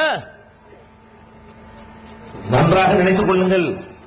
அல்லாஹ்வுடைய அடியார்கள்லயே, அல்லாஹ் அனுப்பின நபிமார்கள்லயே ஒரு பயங்கரமான அற்புதங்கள் கொடுத்து அனுப்பப்பட்ட ஒரு நபி இருக்கிறார் என்றால் அவர் ஈசா நபி. அவரே அற்புதம். ஈசா நபி உங்களுடைய வாழ்க்கைக்கு உதாரணமாக எடுங்கள். அல்லாஹ் அனுப்பின இறை தூதர்கள்லயே ரொம்ப ரொம்ப வித்தியாசமாக பார்க்கப்படக்கூடிய ஒருத்தர் இருக்கிறார் சொன்னா யாரு? ஈசா நபி. அவருக்கு தகப்பன் இல்லை. தகப்பன் இல்லாமல் அல்லாஹ்வுடைய எப்படி அல்லாஹ் சொல்றான், இன்ன மஸல ஈசா இந்தல்லாஹி கமஸலி ஆதம். ஈசாவுக்கு அல்லாஹ்விடத்திலே ஓமை எதுவென்றால் ஆதமை போல அவரு. ஆதமை எப்படி மண்ணால் படைத்துவிட்டு குன் ஆகு என்று சொன்னானோ அதுபோல இவருக்கும் அந்த ஆணுடைய விந்து இல்லாமல், விதை இல்லாமல் வித்து இல்லாமல் ஆகு என்றான். அந்த கருவில உருவாகி விட்டார். ஆதமை போல ஆக என்ற கட்டளையினால் உருவானவர் ஈசா நபி என்று அல்லாஹ் சொல்கிறான். அதனால ஈசா இப்னு மரியம் என்கிறோம், பாப்பா பேர் இல்லாம சொல்கிறோம். அம்மா பேர்ல சேர்த்து மரியமுடைய மகன் ஈசான்னு சொல்றோமா இல்லையா? அன்னை மேரியுடைய மகன் இயேசுன்னு அவங்களும் சொல்றாங்களா இல்லையா? அவ்வளவு பெரிய சிறப்பு தகப்பன் இல்லாமல் ஒருவர் ஜனிக்கிறது என்பதே ஒரு அதிசயம். எல்லா மனுஷனும் மூத்தாயிட்டான், அவர் மூத்தாகாமல் உயர்த்தப்பட்டு இனிமேல் வந்து மூத்தா போகிறார். 2000 வருஷமாக உயிரோடு இருக்கிறார் என்ற சிறப்பு அவருக்கு தான் இருக்கிறது. தந்தை இல்லாமல் பிறந்தார் என்ற சிறப்பு அவருக்கு இருக்கிறது. இன்னமும் சாகவில்லை என்ற சிறப்பு அவருக்கு இருக்கிறது. அவர் வாழுகின்ற காலத்திலே என்ன செஞ்சாரு? வெண்குஷ்டத்தையும் பிறவி குருடையும் நீக்குகிறார். அல்லாஹ் குர்ஆன்ல சொல்லி காட்டுகிறான், உபரிவுல் அக்மஹ வல் அப்ரஸ பிஇذنில்லாஹ், அல்லாஹ்வுடைய அனுமதியோடு வெண்குஷ்டத்தையும் பிறவி குருடையும் நான் நீக்குகிறேன். அதை வச்சு நான் அல்லாஹ்வுடைய தூதர் என்று ப்ரூவ் பண்றேன்னு சொல்றாரு. உஹியில் மௌதா பிஇذنில்லாஹ், இறந்தவரை கூட அல்லாஹ்வுடைய அனுமதியோடு நான் உயிர்ப்பித்து காட்டுகிறேன். இவர் பேர்ல சொல்ற கட்டுக்கதை, ஈசா நபி பேர்ல சொல்வது அல்லாஹ்வுடைய வாக்குமூலம். அல்லாஹ் சொல்றான், இறந்தவரையும் உயிர்ப்பித்து காட்டுகிறார்.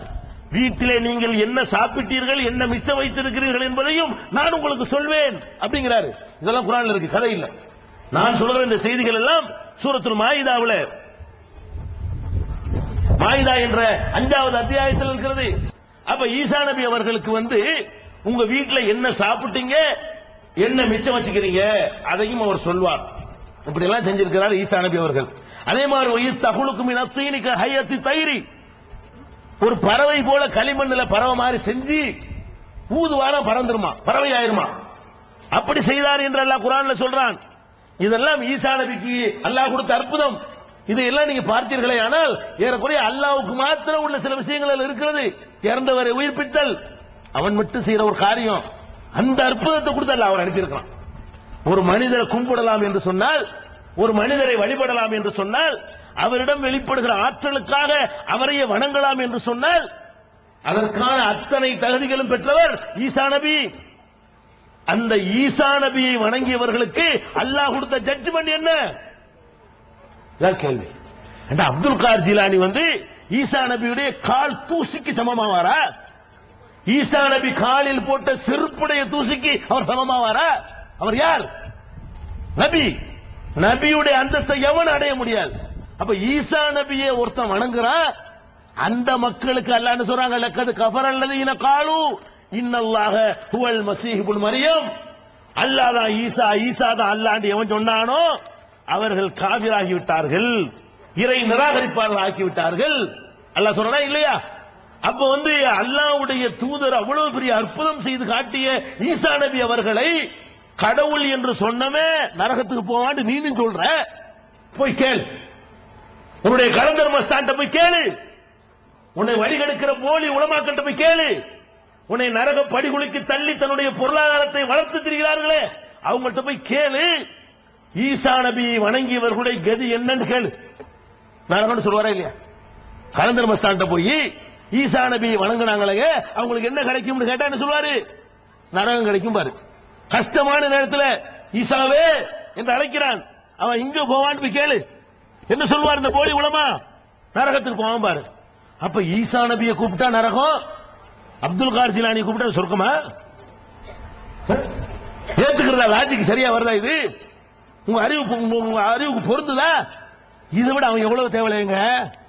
உங்களை விட அப்துல் கார் ஜிலானி நல்லவரா கெட்டவரா அல்லாஹ் ஜட்ஜ்மென்ட் இனிமேல் பண்ண வேண்டும். அவர் பேர்ல சொல்ற கட்டுக்கதைக்கு ஆதாரம் இல்லை. ஈசா நபி நல்லவர் என்று இப்பவே நான் சொல்வேன்.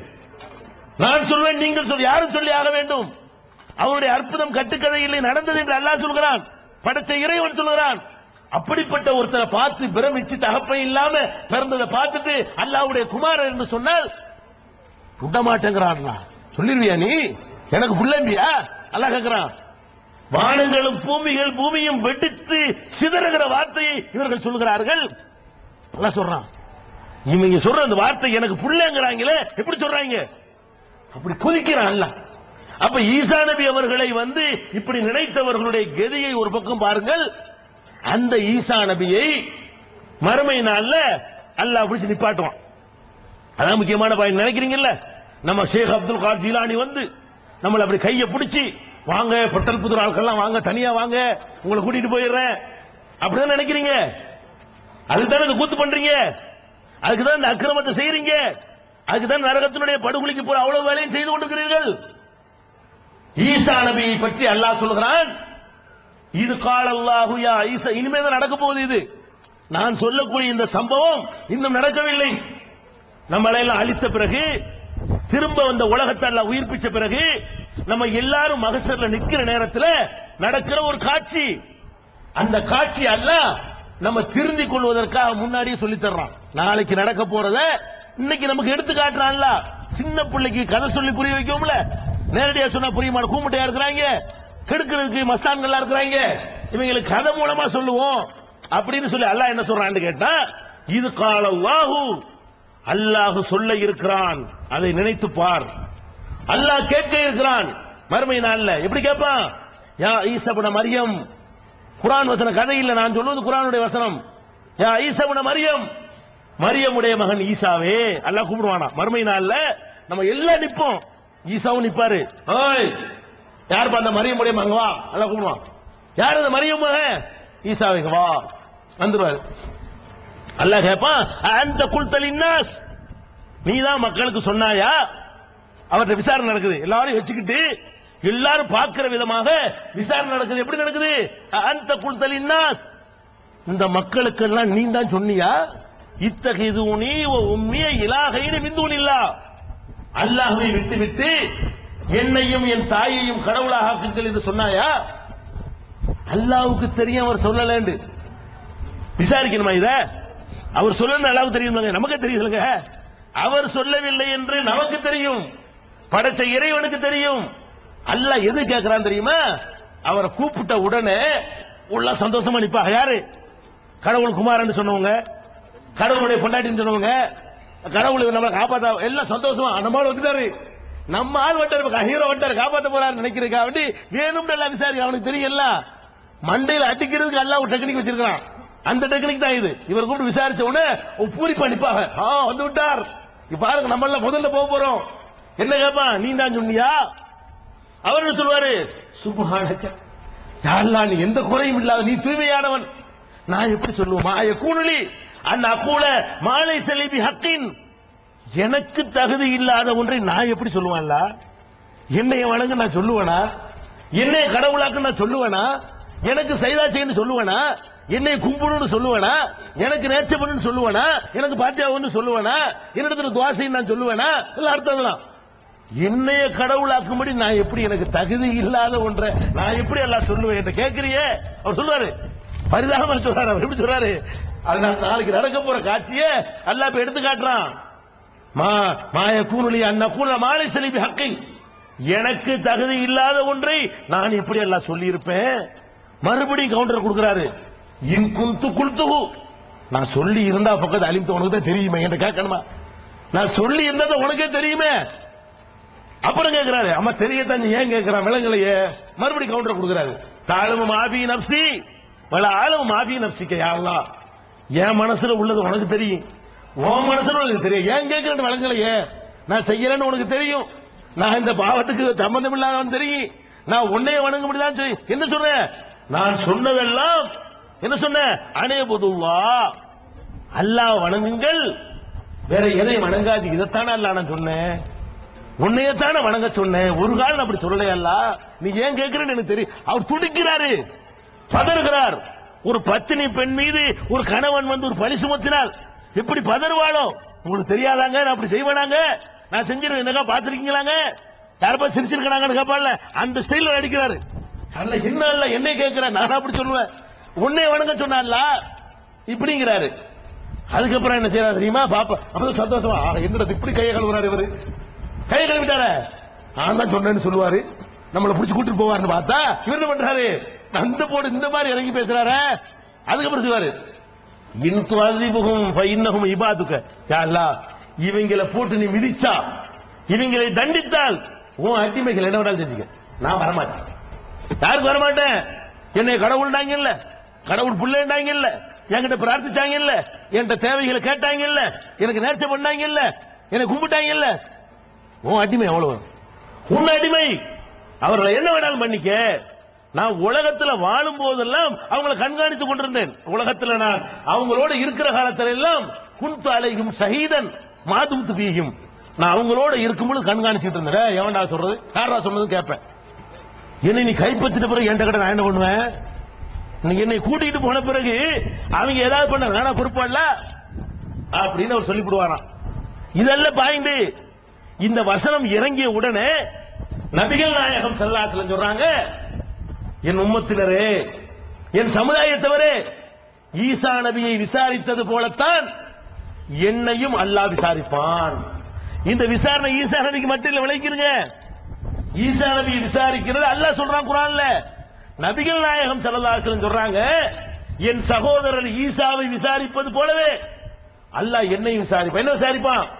முகமதே, நீதான் பொட்டல் புதூர்ல தர்கா கட்ட சொன்னாயா கேட்பான் அல்லாஹ். நீ தான் சொன்னியா? நீதான் அங்க வந்து இல்லாத கபருக்கு தர்கா கட்ட சொன்னாயா? தேர் எடுக்க சொன்னாயா? உண்டியல் வைக்க சொன்னாயா? கொடிமரை ஏத்த சொன்னாயா? காணிக்க வாங்க சொன்னாயா? பாத்தியாடி ஏமாத்த சொன்னாயா?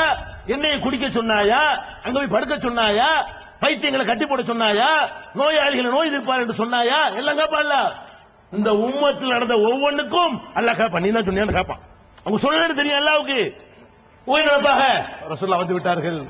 நம்ம பொட்டல் பத்தி கேட்கும் பொழுது, ஆமா என் பேரப்புள்ள அப்துல் காதிர் ஜிலானிக்கு அதான் நான் அதை சொன்னேன் நினைக்கிறேன். அப்படி என்னுடைய பேரப்புள்ள அப்படிதான் சொல்லி கதை விட்டுருக்காங்க. பேரப்பிள்ளை அப்துல் காதிர் நீ ரெக்கார்டா வச்சுக்கிற, சரி பேரப்பிள்ளை இருந்தால செலவு கொடுத்துருவானா? அவங்க நினைச்சிட்டு இருக்கிறாங்க நம்ம பேரப்பிள்ளைய காப்பாத்த போறாரு, இப்ப பேரப்பிள்ளை சீடர்களை காப்பாத்த போறாங்கன்னு ரசூலுல்லாஹ் என்ன பண்ணிடுவாங்க, சுப்ஹானல்லாஹ் யாழ்ல இது அநியாயமா இருக்கு, நான் அப்படி சொல்லவே இல்லையே, நான் தெளிவா எல்லாம் அடிச்சுவாங்க. அப்பதான் ரசூலுல்லாஹ் சொல்லுவாங்க, எது சொல்லுவாங்க, நீ தான் தர்கா கட்ட சொன்னியா? தர்கா கட்ட சொன்னா மறுமூணு இடிக்க சொல்லிக்கிற சொல்லுவாங்கல்ல. ரசூலுல்லாஹ் கேட்டு சொல்லுவாங்க, தர்கா கட்ட சொன்னா ஏன் மருமவனை அனுப்பி வேற அனுப்பினா கூட ஏதாவது அவளுடைய சாபம் வந்து பயந்துருவாங்கன்னு சொல்லி என் சொந்த மருமவனை பிடிச்சி அனுப்பி போய் இடிச்சு தள்ளிட்டு வந்து அனுப்பியிருக்கேன். நான் கட்ட சொன்னா நான் சொல்லவே இல்லையே. மௌத்தா அவருக்கு 5 நாளைக்கு முந்தைய சொன்ன சொல்லுவாங்களா இல்லையா? நபிகள் நாயகம் ஸல்லல்லாஹு அலைஹி வஸல்லம் மௌத்தா அவருக்கு 5 நாளைக்கு முந்தைய பேசின பேச்சு பூரா இந்த தர்கா தான். ரசூல் ஸல்லல்லாஹு அலைஹி வஸல்லம் கடைசி காலத்துல ஒருத்தன் என்னத்துக்கு பேசுவான்? இப்ப நானே கடைசி காலத்துல எதை பேசுவேன், எனக்கு எது முக்கியமோ நான் போக போறேன்னு கன்ஃபார்மா எனக்கு தெரிஞ்சு போச்சுன்னு வைங்க, தெரியாது. அது அல்லாஹ்வுடைய ரசூலுக்கு அல்லாஹ் அந்த நேரத்தை கற்றுக் கொடுத்திருந்தான் ஒரு உத்தேசமா. நெருங்கி விட்டது இதாஜா ரசூலுல்லாஹ் இறக்கி நமக்கெல்லாம் சொல்ல முடியாது, தெரிஞ்சுன்னு பேசிக்க வைங்க. நாளை கழிச்சு நான் மௌத்தா போறேன்னா என்ன செய்வேன், இவன் 4 நாள் இவன் தரணும், இவன் 5 காசு தரணும் பேசுவானா? எதை பேசுவேன்? அந்த ஆள்கிட்ட ஒரு 3 லட்சம் ரூபா இருக்கு, இந்த ஆள்கிட்ட ஒரு 2 இப்படிதான் சொல்லுவேன். பெரிய விஷயத்துல பேசுவோம். நமக்கு நாளை கழிச்சு மௌத்து வர போகுதுன்னு சொன்னா நம்ம எதை பேசுவோம்? எது நமக்கு ரொம்ப முக்கியமாக படுகிறதோ அதை பேசுவோம். நபிகள் நாயகம் ஸல்லல்லாஹு அலைஹி வஸல்லம் மௌத் நெருங்கிருச்சு, நல்லா தெரிஞ்சு போச்சு, இந்த கிட்டத்துல வந்துரும், 2-3 நாளைக்கு தான் வண்டி ஓடும், ஒரு 5-6 நாள்ல போயிருவோம் என்கிற அறிகுறிகள் வந்த பிறகு கடைசி 5 நாள்ல எந்திரிக்கிறாங்க, மூர்ச்சா வராங்க, வர எந்திரிக்கிறாங்க, தண்ணி எடுத்து குடிக்கிறாங்க, மறுபடியும் மயங்குறாங்க, மறுபடியும் தெளிவு இப்படி நடந்துட்டு இருக்கு. தொழுகைன்னு வர்றாங்க, அது தொழுக முடியல, மேல உட்கார்ந்து தொழுகிறாங்க, மறுபடியும் போயிடுறாங்க, மறுபடியும் ஒரு தொழுகைக்கு வர்ற மாதிரி தெரியுது, துறை தொங்க விட்டுறாங்க, நீங்க தொழுகிறங்க. இப்படி ரொம்ப அதாவப்பட்டு இருக்கிறாங்க. அந்த நேரத்தில் ஆயிஷா நாயகியுடைய மடியில் சாய்ந்து கொண்டு நபிகள் நாயகம் ஸல்லல்லாஹு அலைஹி வஸல்லம் சொன்ன பொன்மொழிகள் என்ன? லஅனல்லாஹுல் யஹூத வன் நஸாரா, யஹூதிகளையும் நசாராக்களையும் அல்லாஹ் சபிக்கட்டும், அவர்கள் மீது அல்லாஹ்வுடைய சாபம் இறங்கட்டும், அல்லாஹ்வுடைய கோபம் அவர்கள் மீது ஏற்படட்டும். எதற்கு கோபம் தெரியுமா? இத்தகது குபூர அம்பியாயிஹிம் மசாஜித், தங்கள் நபிமார்களுடைய கபர்களை அடக்கத்தலங்களை வணக்கத்தலங்களாக ஆக்கிவிட்டார்கள். நபிமார்களை அடக்கிய இடத்தை எல்லாம் வணங்குகிற இடமாக தர்காக்களாக ஆக்கிவிட்டார்களே, அவர்கள் மீது அல்லாஹ்வுடைய லானத்து சாபம் இறங்கட்டும் என்று சொல்கிறார்கள். யார சொல்றாங்க? நபிமார்களுக்கு தர்கா கட்டினவருக்கு இந்த கதி, அவுலியாக்களுக்கு இல்ல. அவுலியான்னு யாரையும் கன்ஃபார்மா சொல்ல முடியாது. நபிமார்கள் கண்டிப்பா நல்லடியார்கள்.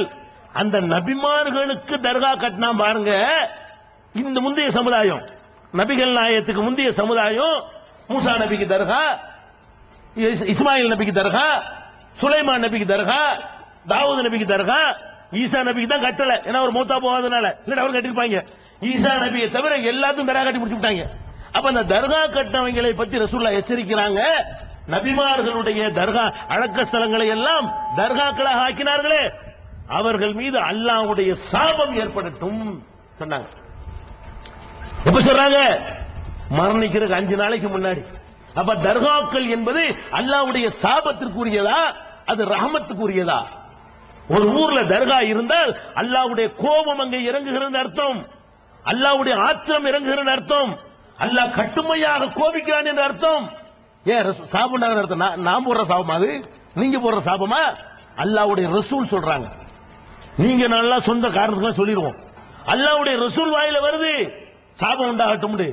அப்படிப்பட்ட ஒரு எச்சரிக்கையை சொல்றாங்க. இதை கேட்டுக்கொண்டிருந்த ஆயிஷா நாயகி சொல்கிறார்கள், நபிகள் நாயகம் இப்படி எச்சரித்திருக்காவிட்டால் சொல்றாங்க, மௌத்தாவுற நேரத்தில் லவ்லா தாலிக்க அப்ரசு கப்ரஹு, ரசூலுல்லாஹ் மட்டும் இப்படி எச்சரிக்கலன்னு வைங்க, அவங்களுக்கும் தரா கட்டிருப்பாங்க. ரசூலுல்லாஹ் எதுக்கு எச்சரிக்கிறாங்க? நம்ம மௌத்தாக போகிறோம், நாம் மரணித்த பிறகு நமக்கு இந்த மக்கள் அன்பு செலுத்துகிறோம் என்ற பெயரில் ஒரு தர்காவை கட்டி விடுவார்கள். அப்படி கட்ட விடக்கூடாது. என் பெயர்ல என்னுடைய அடக்கத்தலத்தில் ஒரு வழிபாட்டு தலம் எழும்பக்கூடாது என்பதற்காகத்தான் நபிகள் நாயகம் இப்படி எச்சரித்தார்கள் என்று ஆயிஷா நாயகி சொல்றாங்களே. இப்ப நபிகள் நாயகம் தனக்கு தர்கா கட்டிவிடக் கூடாது என்பதற்குத்தான் இதை எச்சரித்திருக்கிறார்கள் என்று சொன்னால், நீ எப்படி அப்துல் காதர் கட்டுவ? நீ எப்படி சாவுல் மீது கட்டுவ? நீ எப்படி காஜா மீது கட்டுவ? நீ எப்படி இப்ராஹிம் சாஹிப் கட்டுவேன்னு நான் கேட்கிறேன். அப்ப அல்லாஹ்வுடைய இப்ராஹிம் சாஹிப் ஏர்வாடி, அல்லாஹ்வுடைய ரசூல் இதுக்கு தான் எச்சரிக்கை பண்றாங்க. அப்ப இதை கவனிக்க வேண்டியிருக்கு. அது மாத்திரம் இல்ல, அந்த நேரத்தில் அல்லாஹ் துஆ செய்றாங்க. என்ன துஆ செய்றாங்க? அல்லாஹும்ம லா தஜல் கப்ரி வஸனன் யுபத், யா அல்லாஹ் என்னுடைய கபரை, என்னுடைய அடக்கத்தலத்தை ஒரு வழிபாட்டு தலம் ஆக்கிறாத அல்லாஹ். அங்க ஒரு பெட்டிஷன், மக்களுக்கு ஒரு கோரிக்கை, அங்க ஒரு பெட்டிஷன் போறாங்க அல்லாஹ், யா அல்லாஹ் ஏன் கபர் ஆக்கிறாத. இன்னைக்கு பாக்குறவங்க அவங்க துஆவை, அந்த தூய்மையான துஆவை அல்லாஹ் ஏற்றுக்கொண்டதை பாக்குறீங்களா? ஹஜ்ஜுக்கு போனவங்க இருக்கிறீங்களா? யாராச்சும் இருந்தா கைது கோபம் இருக்கிறீங்கல்ல? அரபு நாட்டுக்கு சும்மா போய் மதீனாவுக்கு போனவங்க இருக்கிறீங்களா? இருக்கிறீங்களா? அங்க போய் ரசூலுல்லாஹ்வோட அடக்கத்தலத்தில் நின்று கொண்டு அதை நோக்கி நீங்க கையை எந்த நடக்கும்? பூச நடக்குமா? பூச விழுவுமா? ரசூலுல்லாஹ்வோட அடக்கத்தலத்தில் நீங்க போய் நின்று கொண்டு ரசூலுல்லாஹ்வே புண்ணிடுவான். போலீஸ் சுருத்தி நிப்பாங்க, போலீஸ் நிப்பாட்டி வச்சிருப்பான், அடி பிச்சு எடுத்துறான். என்னடா அங்க கேட்கறான், அல்லாட்ட கேட்கறான், அங்க எடுத்துட்டு போடான்றான். இந்த அல்லாட்ட கேட்கிற நீங்க கேட்கிற. அப்ப ரசூலுல்லாஹ் துஆ ஏத்துக்கிறான் பாத்தீங்களா? என்னுடைய அடக்கத்தலத்தை யா அல்லாஹ் வணக்கத்தலமா ஆக்காதேன்டாங்க. எவனாச்சும் ஆக்குனா அடிதான் கிடைக்கும். ஏன் அடி கிடைக்குது? பொட்டல் புதூர் சகோதரர்களே, சிந்தித்து பார்க்க வேண்டும். உங்களுக்கு தாய்மொழி அரபி இல்லை, உங்களுக்கு தெரியாது. அவன் தாய்மொழி அரபி, அவன் இந்த ஹதீஸை படிக்கிறான். எதுக்கு அடிக்கிறான்? அவனுக்கு குர்ஆனை ஓதும் பொழுது அவனுக்கு அர்த்தம் தெரியும், ஹதீஸுகளை படிக்கும் பொழுது அதனுடைய அர்த்தம் தெரியும். இந்த உலமாக்கள் உங்களுக்கு குர்ஆனை தராமல் ஏமாற்றி கொண்டிருந்தார்கள், உங்களுக்கு தெரியாது. அவன் அந்த ஹதீஸை படிச்சதுனாலதான் நபிகள் நாயகம் துஆ செஞ்சிருக்கிறாங்க கேட்க கூடாதுன்னு சொல்லி இவங்க வந்து கையேந்துறாங்க, அட்டு பின்னு என்றானா இல்லையா? அப்ப இந்த அந்த இடத்துல அல்லாஹ் காப்பாத்துறான். என்னுடைய சரி நபிகள் நாயகத்தினுடைய அந்த தர்காவுல அடக்கம் பண்ண இடத்துல சந்தன கூட நடக்குதா? நடக்குதாங்க? ஹஜ்ஜுக்கு போனவங்க சொல்லுங்க. இல்ல இல்ல. அப்ப நபிகள் நாயகம் அடக்கப்பட்ட இடத்துல சந்தன கூடு இல்லை. அவர்கள் அடக்கம் செய்யப்பட்ட அந்த கபரின் மீது சந்தனம் பூசுவது கிடையாது. அங்க கொண்டு போய் காணிக்கை செலுத்துவது கிடையாது.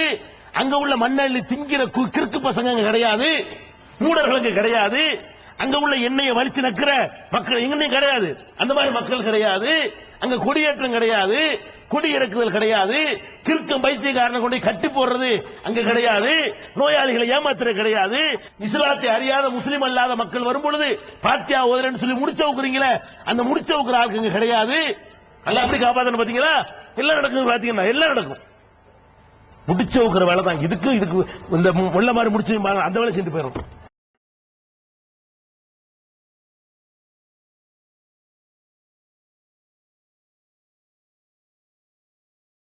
இஸ்லாத்தை அறியாத முஸ்லிம் அல்லாத மக்கள் வரும் பொழுது பாத்தியா ஓதுறேன்னு சொல்லி முடிச்ச வைக்கிறீங்களே, அந்த முடிச்ச வைக்கிற ஆளுக்கு இங்க கிடையாது.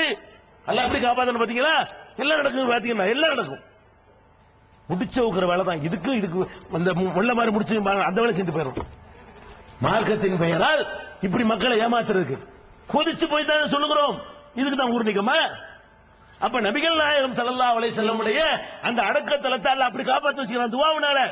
நம்மளுக்கு சொன்னாங்க லா தஜவுலு கப்ரி ஈதா, என்னுடைய கபரை ஈதாக பெருநாளாக ஆக்கிறாதீங்க. என்னுடைய கபரை ஈதுனா பெருநாள் உங்களுக்கு தெரியுமா அர்த்தம்? ஈது பெருநாள்ங்கிறீங்க இல்லங்க. லா தஜவுலு கப்ரி ஈதா, என்னுடைய கபரை ஈதாக்கிறாதீங்க, பெருநாள் ஆக்கிறாதீங்க. விழா கிடையாது, நபிகள் நாயகத்துக்கு நினைவு நாள் கிடையாது, அவங்களுக்கு பிறந்த நாள் கிடையாது, அவங்க பேரை சொல்லி எந்த ஒரு விழாவும் கிடையாது, கூடாது. இப்படியெல்லாம் பெருமானார் ஸல்லல்லாஹு அலைஹி வஸல்லம் அவர்கள் கடுமையான முறையில எச்சரித்து சென்ற ஒரு காரியத்தை நீங்க செய்றீங்களே, அங்க எடுத்து விடுவாங்க ரசூலுல்லாஹ். யா அல்லாஹ், 5 நாளைக்கு முந்தி கூட சொன்னேனே, அல்லாஹ் கேட்பான்ல, பட்டல்பூர் பத்தி கேட்பான்லங்க. பட்டல்பூர் கேட்பான், நாகூரை கேட்பான், ஈராக்கில் உள்ள பகதாதில் உள்ளது கேட்பான், அஜ்மீர்ல உள்ளது கேட்பான். என்ன கேட்பான்? இதான் நீ சொல்லி கொடுத்த லட்சணமான்னு கேட்பான். கேட்பான்ல, இதான் நீ போதிச்சியா? இல்ல இல்ல, நான் இருக்கிற வரைக்கும் கரெக்டா தான் போயிடுச்சு. எந்த அளவுக்கு போதித்தேன்? அதான் சொல்லுவாங்க ரசூல் ஸல்லல்லாஹு அலைஹி வஸல்லம், நான் இருக்கிற வரைக்கும் எப்படி போயிச்சேன் தெரியுமா? உசுரோட இருக்கிற என் காலில் அந்த மக்கள் விழ வந்தால் அதை தடுத்தவன் நான். சொல்லுவாங்களா இல்லையா? ரசூல் ஸல்லல்லாஹு அலைஹி வஸல்லம் இந்த உலகத்தில் உசுரோட வாழும் பொழுது எத்தனையோ சஹாபாக்கள் உங்க காலில் விழுறன்னு வர்றாங்க. ஏன் விழுறன்னு வர்றாங்க? நாங்கள் உலக நாடுகளுக்கு எல்லாம் போறோம், எவன் காலில் யார் யார விழுகிறாங்க, நீங்க எவ்வளவு தகுதியான ஆளு, விழுவுறதா இருந்தா உங்க காலில் விழுவலாமே, எவன் காலில் விழுறதை விட உங்க காலில் விழுவலாமே அப்படின்னு கேட்கும் பொழுது ரசூலுல்லாஹ் என்ன சொன்னாங்க? லவ் குன்து ஆமுர அஹதன் அன் யஸ்ஜுத லி அஹதின் லஅமர்துல் மர்அத அன் தஸ்ஜுத லி ஜௌஜிஹா. ஒரு மனிதன் இன்னொரு மனிதனுக்கு சஜிதா செய்யலாம், காலில் விழலாம், சாஷ்டாங்கம் செய்யலாம் என்று நான் அனுமதிப்பதாக இருந்தால், இதை நான் அனுமதிப்பதாக இருந்தால் கணவன் காலில் மனைவியை விழ சொல்லியிருப்பேன். அதையே தடுத்தவன் நான் சொல்றாங்க. ஏன் அதை கணவன் மனைவி உதாரணம் காட்டுறாங்கன்னு கேட்டா, கணவன் காலில் மனைவி விழுதல் என்பது உலகத்தில் எல்லா மக்களும் அது பெரிய சரி கண்டு கொண்டிருந்தார்கள். உலகம் பூரா தொன்று தொட்டு நிலை வந்த இந்த பழக்கத்தை ஒழிச்சு கட்டினவன்னா கூடும். அதை செஞ்சிருப்பையா? உலகம் எல்லாம் எதை சரின்னு சொல்லுதோ அதை செஞ்சிருப்பேன்.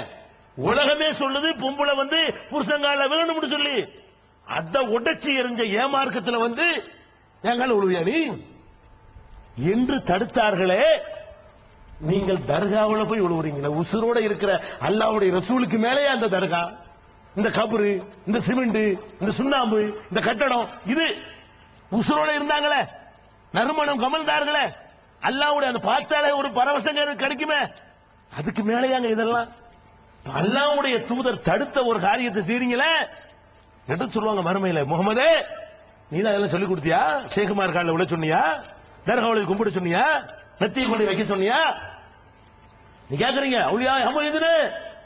மக்கா காஃபிரோட இப்படி செஞ்சதில்லை. மக்கா காஃபிர் சுப்ஹானல்லாஹ், மக்காவில் உள்ள காஃபிர் இருந்தானுங்க, அவன் கூட இணை வைத்தான். மக்காவில் உள்ள காஃபிர் என்ன செஞ்சான்? அல்லாஹ்வுக்கு இணை வைத்தான். அவன் இணை எப்படி இருந்துச்சுன்னு கேட்டா, ஆர்டினரியா சாதாரணமா இருக்கிறான் பாருங்க, அப்பதான் அவுலியாவை கூப்பிடுவான். பயங்கரமான கஷ்டம் வந்துச்சுன்னு வைங்க, அப்ப அல்லாண்டுவான். இதை நான் சொல்லல, அல்லாஹ் குர்ஆன்ல சொல்லி காட்டுறாங்க. அல்லாஹ் என்ன சொல்றான்? அதாவது அவர்கள் கடலில் பிரயாணம் பண்ணி போய் கொண்டிருக்கும் பொழுது தாவுல்லாஹ முக்லிசீன், அதாவது கடல்ல போய்கிட்டு இருக்கிறீங்க, ஒரு பக்கம் வெள்ளம் வருகிறது, ஒரு பக்கம் புயல் வருகிறது, காற்று வீசுகிறது, வேற வழியே இல்லை என்று நினைக்கக்கூடிய நேரத்தில் என்ன செய்றீங்க?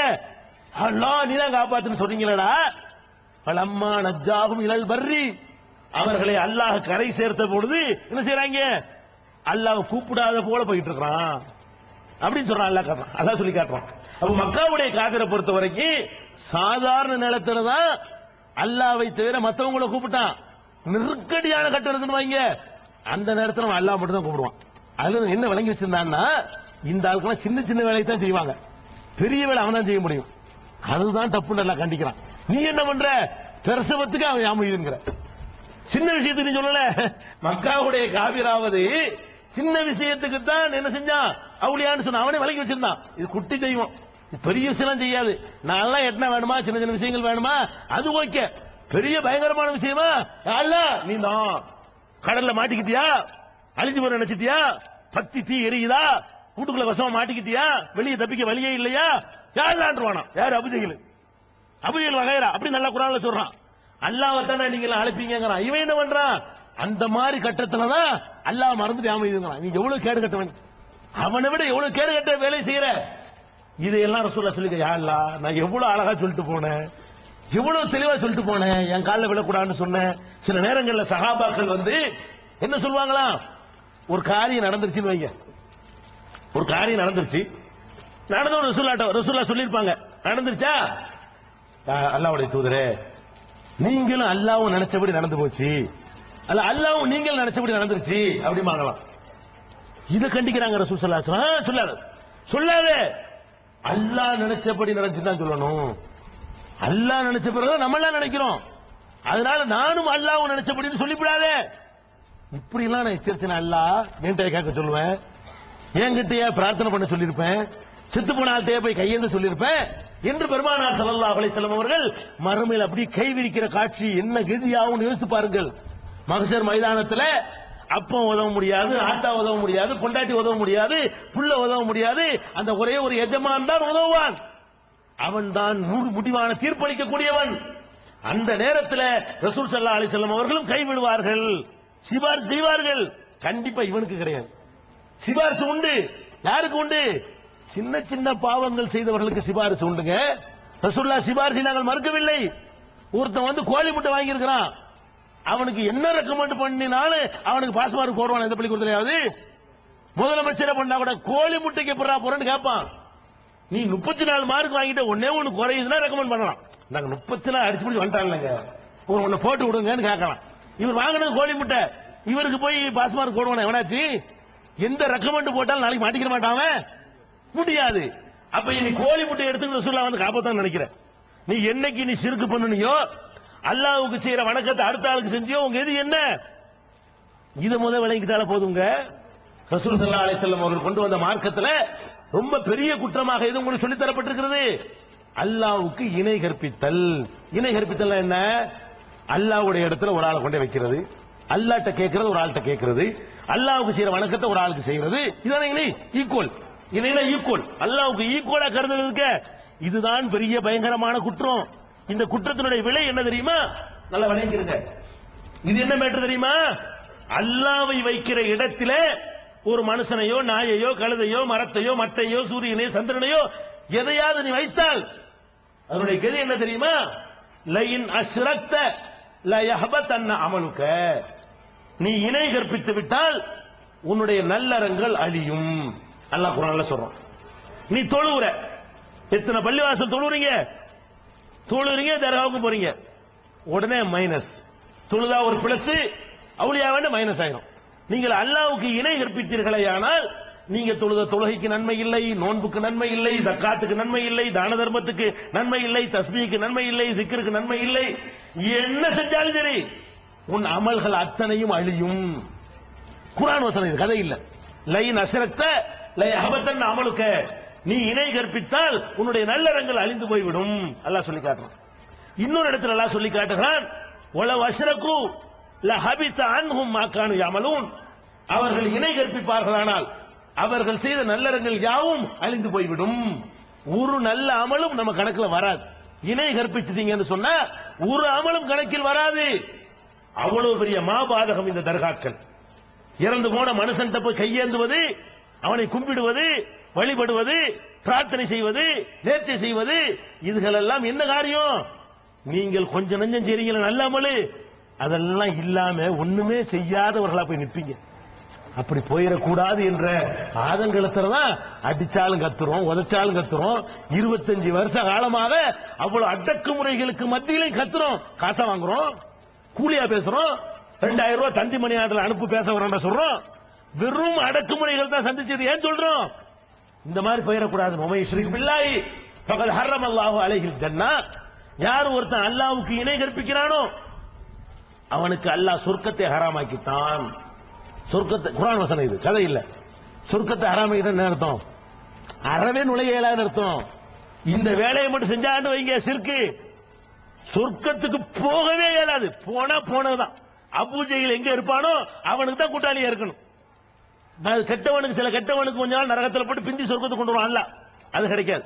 போனா போனது, சொர்க்கம் அவனுக்கு ஹராம். இன்னொரு இடத்துல அல்லாஹ் சொல்கிறான், இன்னல்லாஹ லா யக்ஃபிரு அன் யுஷ்ரக பிஹி. தனக்கு இணை கற்பிக்கப்படுவதை அல்லாஹ் மன்னிக்கவே மாட்டான். நான் மன்னிக்க மாட்டேன். எனக்கு ஈக்குவலா யாரையாவது கருதினால் நான் மன்னிக்க மாட்டேன். வயக்ஃபிரு மா தூன ذلك லிமன் யஷா. இதை தவிர மற்ற பாவங்களை நான் நாடியவர்களுக்கு மன்னிப்பேன். இது அல்லாஹ் சொல்லக்கூடிய வாக்குறுதி. அவனுக்கு இணை கற்பிக்கிறத மன்னிக்க என்ன ஆகும்? மன்னிக்க மாட்டேன்னு புரிஞ்சுக்கிற திருந்திலே மன்னிச்சிருவான். இந்த கதியில மூத்தா போயிட்டான். இப்ப திருந்து கொண்டீர்களே, ஆனால் அல்லாஹ் வச்சு மன்னிக்கிறவன். இதே நிலையில் நாளைக்கு மரணம் வந்து விட்டால் உங்கள் நிலை என்ன? நேர போயிட வேண்டியதான். இதை புரிந்து கொள்வதற்காக நபிகள் நாயகம் ஸல்லல்லாஹு அலைஹி வஸல்லமே கூட இந்த ரோச உணர்வை வைத்து உதாரணம் காட்டுகிறார்கள். நான் உங்களுக்கு புரிஞ்சுக்கிறதுக்காக சொல்றேன், உங்களுக்கு புரியறதுக்காக சொல்றேன். சாதாரணமான ஒரு நிலையில சொல்றேன். ஒரு கணவன் ஒரு மனைவி ரெண்டு பேரும் வாழ்றாங்க. அந்த மனைவி என்ன பண்றான்னு கேட்டா, கணவன் சொல்ல கேட்கவே மாட்டேங்கிறான். சோறு போட சொல்றான், போய் போட்டு தின்னுங்கிறான். ரெண்டு கூட்டாளி கூட்டு டீ போட்டு தாங்க, இப்ப கடையில் வாங்கி குடிங்கிறான். இப்படி எதுக்கு எடுத்தாலும் ஏற்கு மாற பண்ணிட்டு இருக்கான். என்ன சொன்னாலும் கேட்க மாட்டேங்கிறான். அதே நேரத்தில் இந்த கணவனை தவிர வேற யாரையும் மனசால நினைக்க மாட்டேங்கிறான். அவன் சொல்ல கேட்கவே மாட்டேங்கிறா. ஆனா என்ன செய்யறா? அந்த குடும்ப வாழ்க்கை, இந்த தாம்பத்திய சுகத்தை பொறுத்த வரைக்கும் அவன் தான் அதுக்கு உரியவன், வேற யாரும் இல்லைன்னு நினைக்கிறான். ஒருத்தி இன்னொரு பொண்டாட்டி இருக்கிறான். இன்னொருத்தனுக்கு டீ கேட்டா ஓவல் கொண்டு வர்றான், சோறு கேட்டா பிரியாணி கொண்டு வர்றான், பாய் கேட்டா மெத்தையை கொண்டு வர்றான். இப்படி செய்யறான்னு வைங்க, எல்லாம் செஞ்சுக்கிட்டு பக்கத்து வீட்டுக்காரன் போய் எனக்கு ஒரு பட்டுப்பட வாங்கி தரலான்னு கேட்ட விடுவியா? பக்கத்து வீட்டுக்காரன் மத்த விஷயத்தை விடு, பக்கத்து வீட்டுக்காரன் போய் எனக்கு ஒரு பட்டுப்பட சிறு பக்கத்துல பண்ண இல்லையா, ஏடி நான் இதுக்கு இருக்கிறேன்னு கேப்பியா இல்லையா? அப்போ உன் மனைவி உன்னிடத்தில் கேட்பதை உன்னிடத்தில் தான் கேட்கணும் நினைக்கிறீல. நீ மனைவியை படைக்கல, நீ அவளுக்கு உயிர் கொடுக்கல, அந்த உடல் நீ கொடுத்தது இல்ல, அவளை நீ வளர்க்கல. ஒரு அக்ரிமெண்ட், ஒரு வாழ்க்கை ஒப்பந்தம். அதனால இவ்வளவு ரைட் இருக்குன்னு நினைக்கிறிய. உன்னைய படைச்சி உன்னை வயிற்றுக்குள்ள வச்சு உருவாக்கி நீ வளர்வதற்கு தேவையான செட்டிங் எல்லாம் பண்ணி, நீ பிறக்கிறதுக்கு முந்தைய வயிற்றுல அந்த உணவுகளை தயார் பண்ணி, பிறந்த பிறகு கடையில் வாங்கி குடிக்காம, கடையில் வாங்கி செத்து போய் முக்கால் வச்சு குழந்தைகள் கல்பனை பண்ணி போவாங்க. அந்த தாய்ப்பால் அவளுக்குள்ளேயே உருவாக்கி உன்னை வளர்த்து உனக்கு காற்று தந்து இந்த பூமியில உள்ள தண்ணீரை தந்து எவ்வளவு செட்டிங் பண்ற பாவி. ஏன் சூரியனை அனுபவிச்சுக்கிட்டு, ஏன் காத்து சுவாசிச்சுக்கிட்டு, ஏன் பூமியில வாழ்ந்துகிட்டு, நாம் போட்ட சோத்தை திண்டுக்கிட்டு, ஏன் உயிரை வச்சுக்கிட்டு நீ இன்னொருத்தர் கூப்பிடுவியா? அவனுக்கு நன்றி செலுத்தி கேட்க மாட்டான்ல பாவி. ஏன் சூரியனை அனுபவிச்சுக்கிட்டு, ஏன் காத்து சுவாசிச்சுக்கிட்டு, ஏன் பூமியில வாழ்ந்துகிட்டு, நாம் போட்ட சோத்தை திண்டுக்கிட்டு, ஏன் உயிரை வச்சுக்கிட்டு நீ இன்னொருத்தர் கூப்பிடுவியா? அவனுக்கு நன்றி செலுத்தி கேட்க மாட்டான்ல. ஏன்னா உன் பொண்டாட்டி உனக்கு இவ்வளவு உரிமை இருக்கு. உன் இடத்துல ஒரு பொண்டாட்டி ஒருத்தனை வச்சா ஒத்துக்கிற மாட்டேங்கிற. படைச்ச அல்லாவுடைய இடத்துல கொண்டு போய் அவனுடைய அடிமை கொண்டு வைப்பியா? யாரு இதெல்லாம் அடிமை? அல்லாஹ் குர்ஆன்ல என்ன சொல்றான்? இன்குல்லு மன் ஃபிஸ் ஸமாவாத்தி வல் அர்த் இல்லா ஆத்தியர் ரஹ்மானி அப்தா. வானங்களிலும் பூமியிலும் உள்ள யாராக இருந்தாலும் ரஹ்மான் இடத்திலே அடிமையாகத்தான் வந்தாக வேண்டும். நபிகள் நாயகம் உள்பட வானங்களிலும் பூமியில் உள்ள யாராக இருந்தாலும் சரி, அப்தாக அடிமையாகத்தான் நிக்கணும் அல்லாஹ் முன்னாடி. அங்க எந்த உரிமையும் பேச இயலாது, சட்டம் பேச இயலாது, ரெக்கமெண்ட் பண்ண இயலாது, நினைச்சே செய்வான். வாழ ஆட்ட முடியாது. ஹஷாத்தில் அஸ்வாத்தில் ரஹ்மான், ரஹ்மானுக்கு முன்னாடி சத்தங்கள் ஒடுங்கிவிடும். அந்த நாள்ல நிக்கும் பொழுதுங்க எல்லாம் வருவான், மக்கள் எல்லாம் நிப்பாங்க. அல்லாஹ் அப்படி வருவான், பின்னாடி மலக்குகள் வருவாங்க. ரப்புக்க ஒல் மலக்கு சஃபன் சஃபா, மாணவர்கள் சஃபு சஃபாக அணிவகுத்து வரும் பொழுது அல்லாஹ் வருவான் விசாரிப்பதற்காக வேண்டி. அப்ப எல்லாரும் நம்ம பார்ப்போம், அல்லாஹ்வை இந்த உலகத்தில் பார்க்க இயலாது, மறுமையில பார்ப்போம். அல்லாஹ் விசாரிப்பதற்காக வேண்டி வானவர்கள் அணிவகுக்க, அரிசை அந்த வானவர்கள் சுமந்து கொண்டிருக்க நம்மை விசாரிப்பதற்கு வருவான் அல்லாஹ். அப்படி வரக்கூடிய நேரத்தில் எப்படி இருக்குமா? ஹஷாத்தில் அஸ்வாத்துல் ரஹ்மான், அந்த ரஹ்மானுக்காக வேண்டி ஓசைகள் ஒடுங்கிவிடும். ஊசி விழுந்தா சத்தம் கேட்கும், இருமுனா தெரியும், மூச்சு விடுற சத்தம் கேட்கும். அந்த அளவுக்கு ஓசைகள் ஒடுங்கிவிடும். எல்லாம் நப்சி நப்சி தான். என்ன ஆகுமோ தெரியலையே, நம்மளுக்கு என்ன ஜட்ஜ்மெண்ட் ஆகுமோ? இந்த ஒருத்தனை இவன் தான் அழைக்க போறான், யார் ரெக்கமெண்ட் கிடையாது, வக்கீல் கிடையாது, அப்படிங்கிற அளவுல ஒடுங்கி இருக்கும் அல்லாஹ் சொல்றானே. அப்படிப்பட்ட ஒரு அடிமையை போய் அவன் இடத்துல கொண்டு வச்சா ஒத்துக்குருவானா? ஒரு கடையில நீ வேலை செய்யற, உன்னைய மாதிரி இன்னொருத்தன் வேலை செய்யறான். 2 வருஷத்துக்கு முன்னாடி வந்துட்டான், நீ 2 வருஷத்துக்கு பின்னாடி வந்துட்ட. முதலாளிட்ட கேட்கிற சம்பள உயர்வு போய் அண்ணன் ஒரு 50 ரூபா கூட கொடுத்தாங்க. அண்ணன் முதலாளி பார்த்துட்டே இருக்கான், பாவி நான் முதலாளி, நான் 2 பேருக்கு சம்பளம் தர்றேன். ஒரு கடையில 2 வேலைக்காரங்க, ஒருத்தர் சீனியர் அப்துல் காதர் ஜிலானி, ஒரு 700 வருஷத்துக்கு முந்தினவர், நம்ம ஒரு 700 வருஷத்துக்கு பிந்தின, அவ்வளவுதானே. ஒரு 7 வருஷத்துக்கு முந்தி ஒரு வேலைக்காரன், நம்ம 7 வருஷத்துக்கு பிந்தி போய் சேர்றோம் ஒரு கடையில.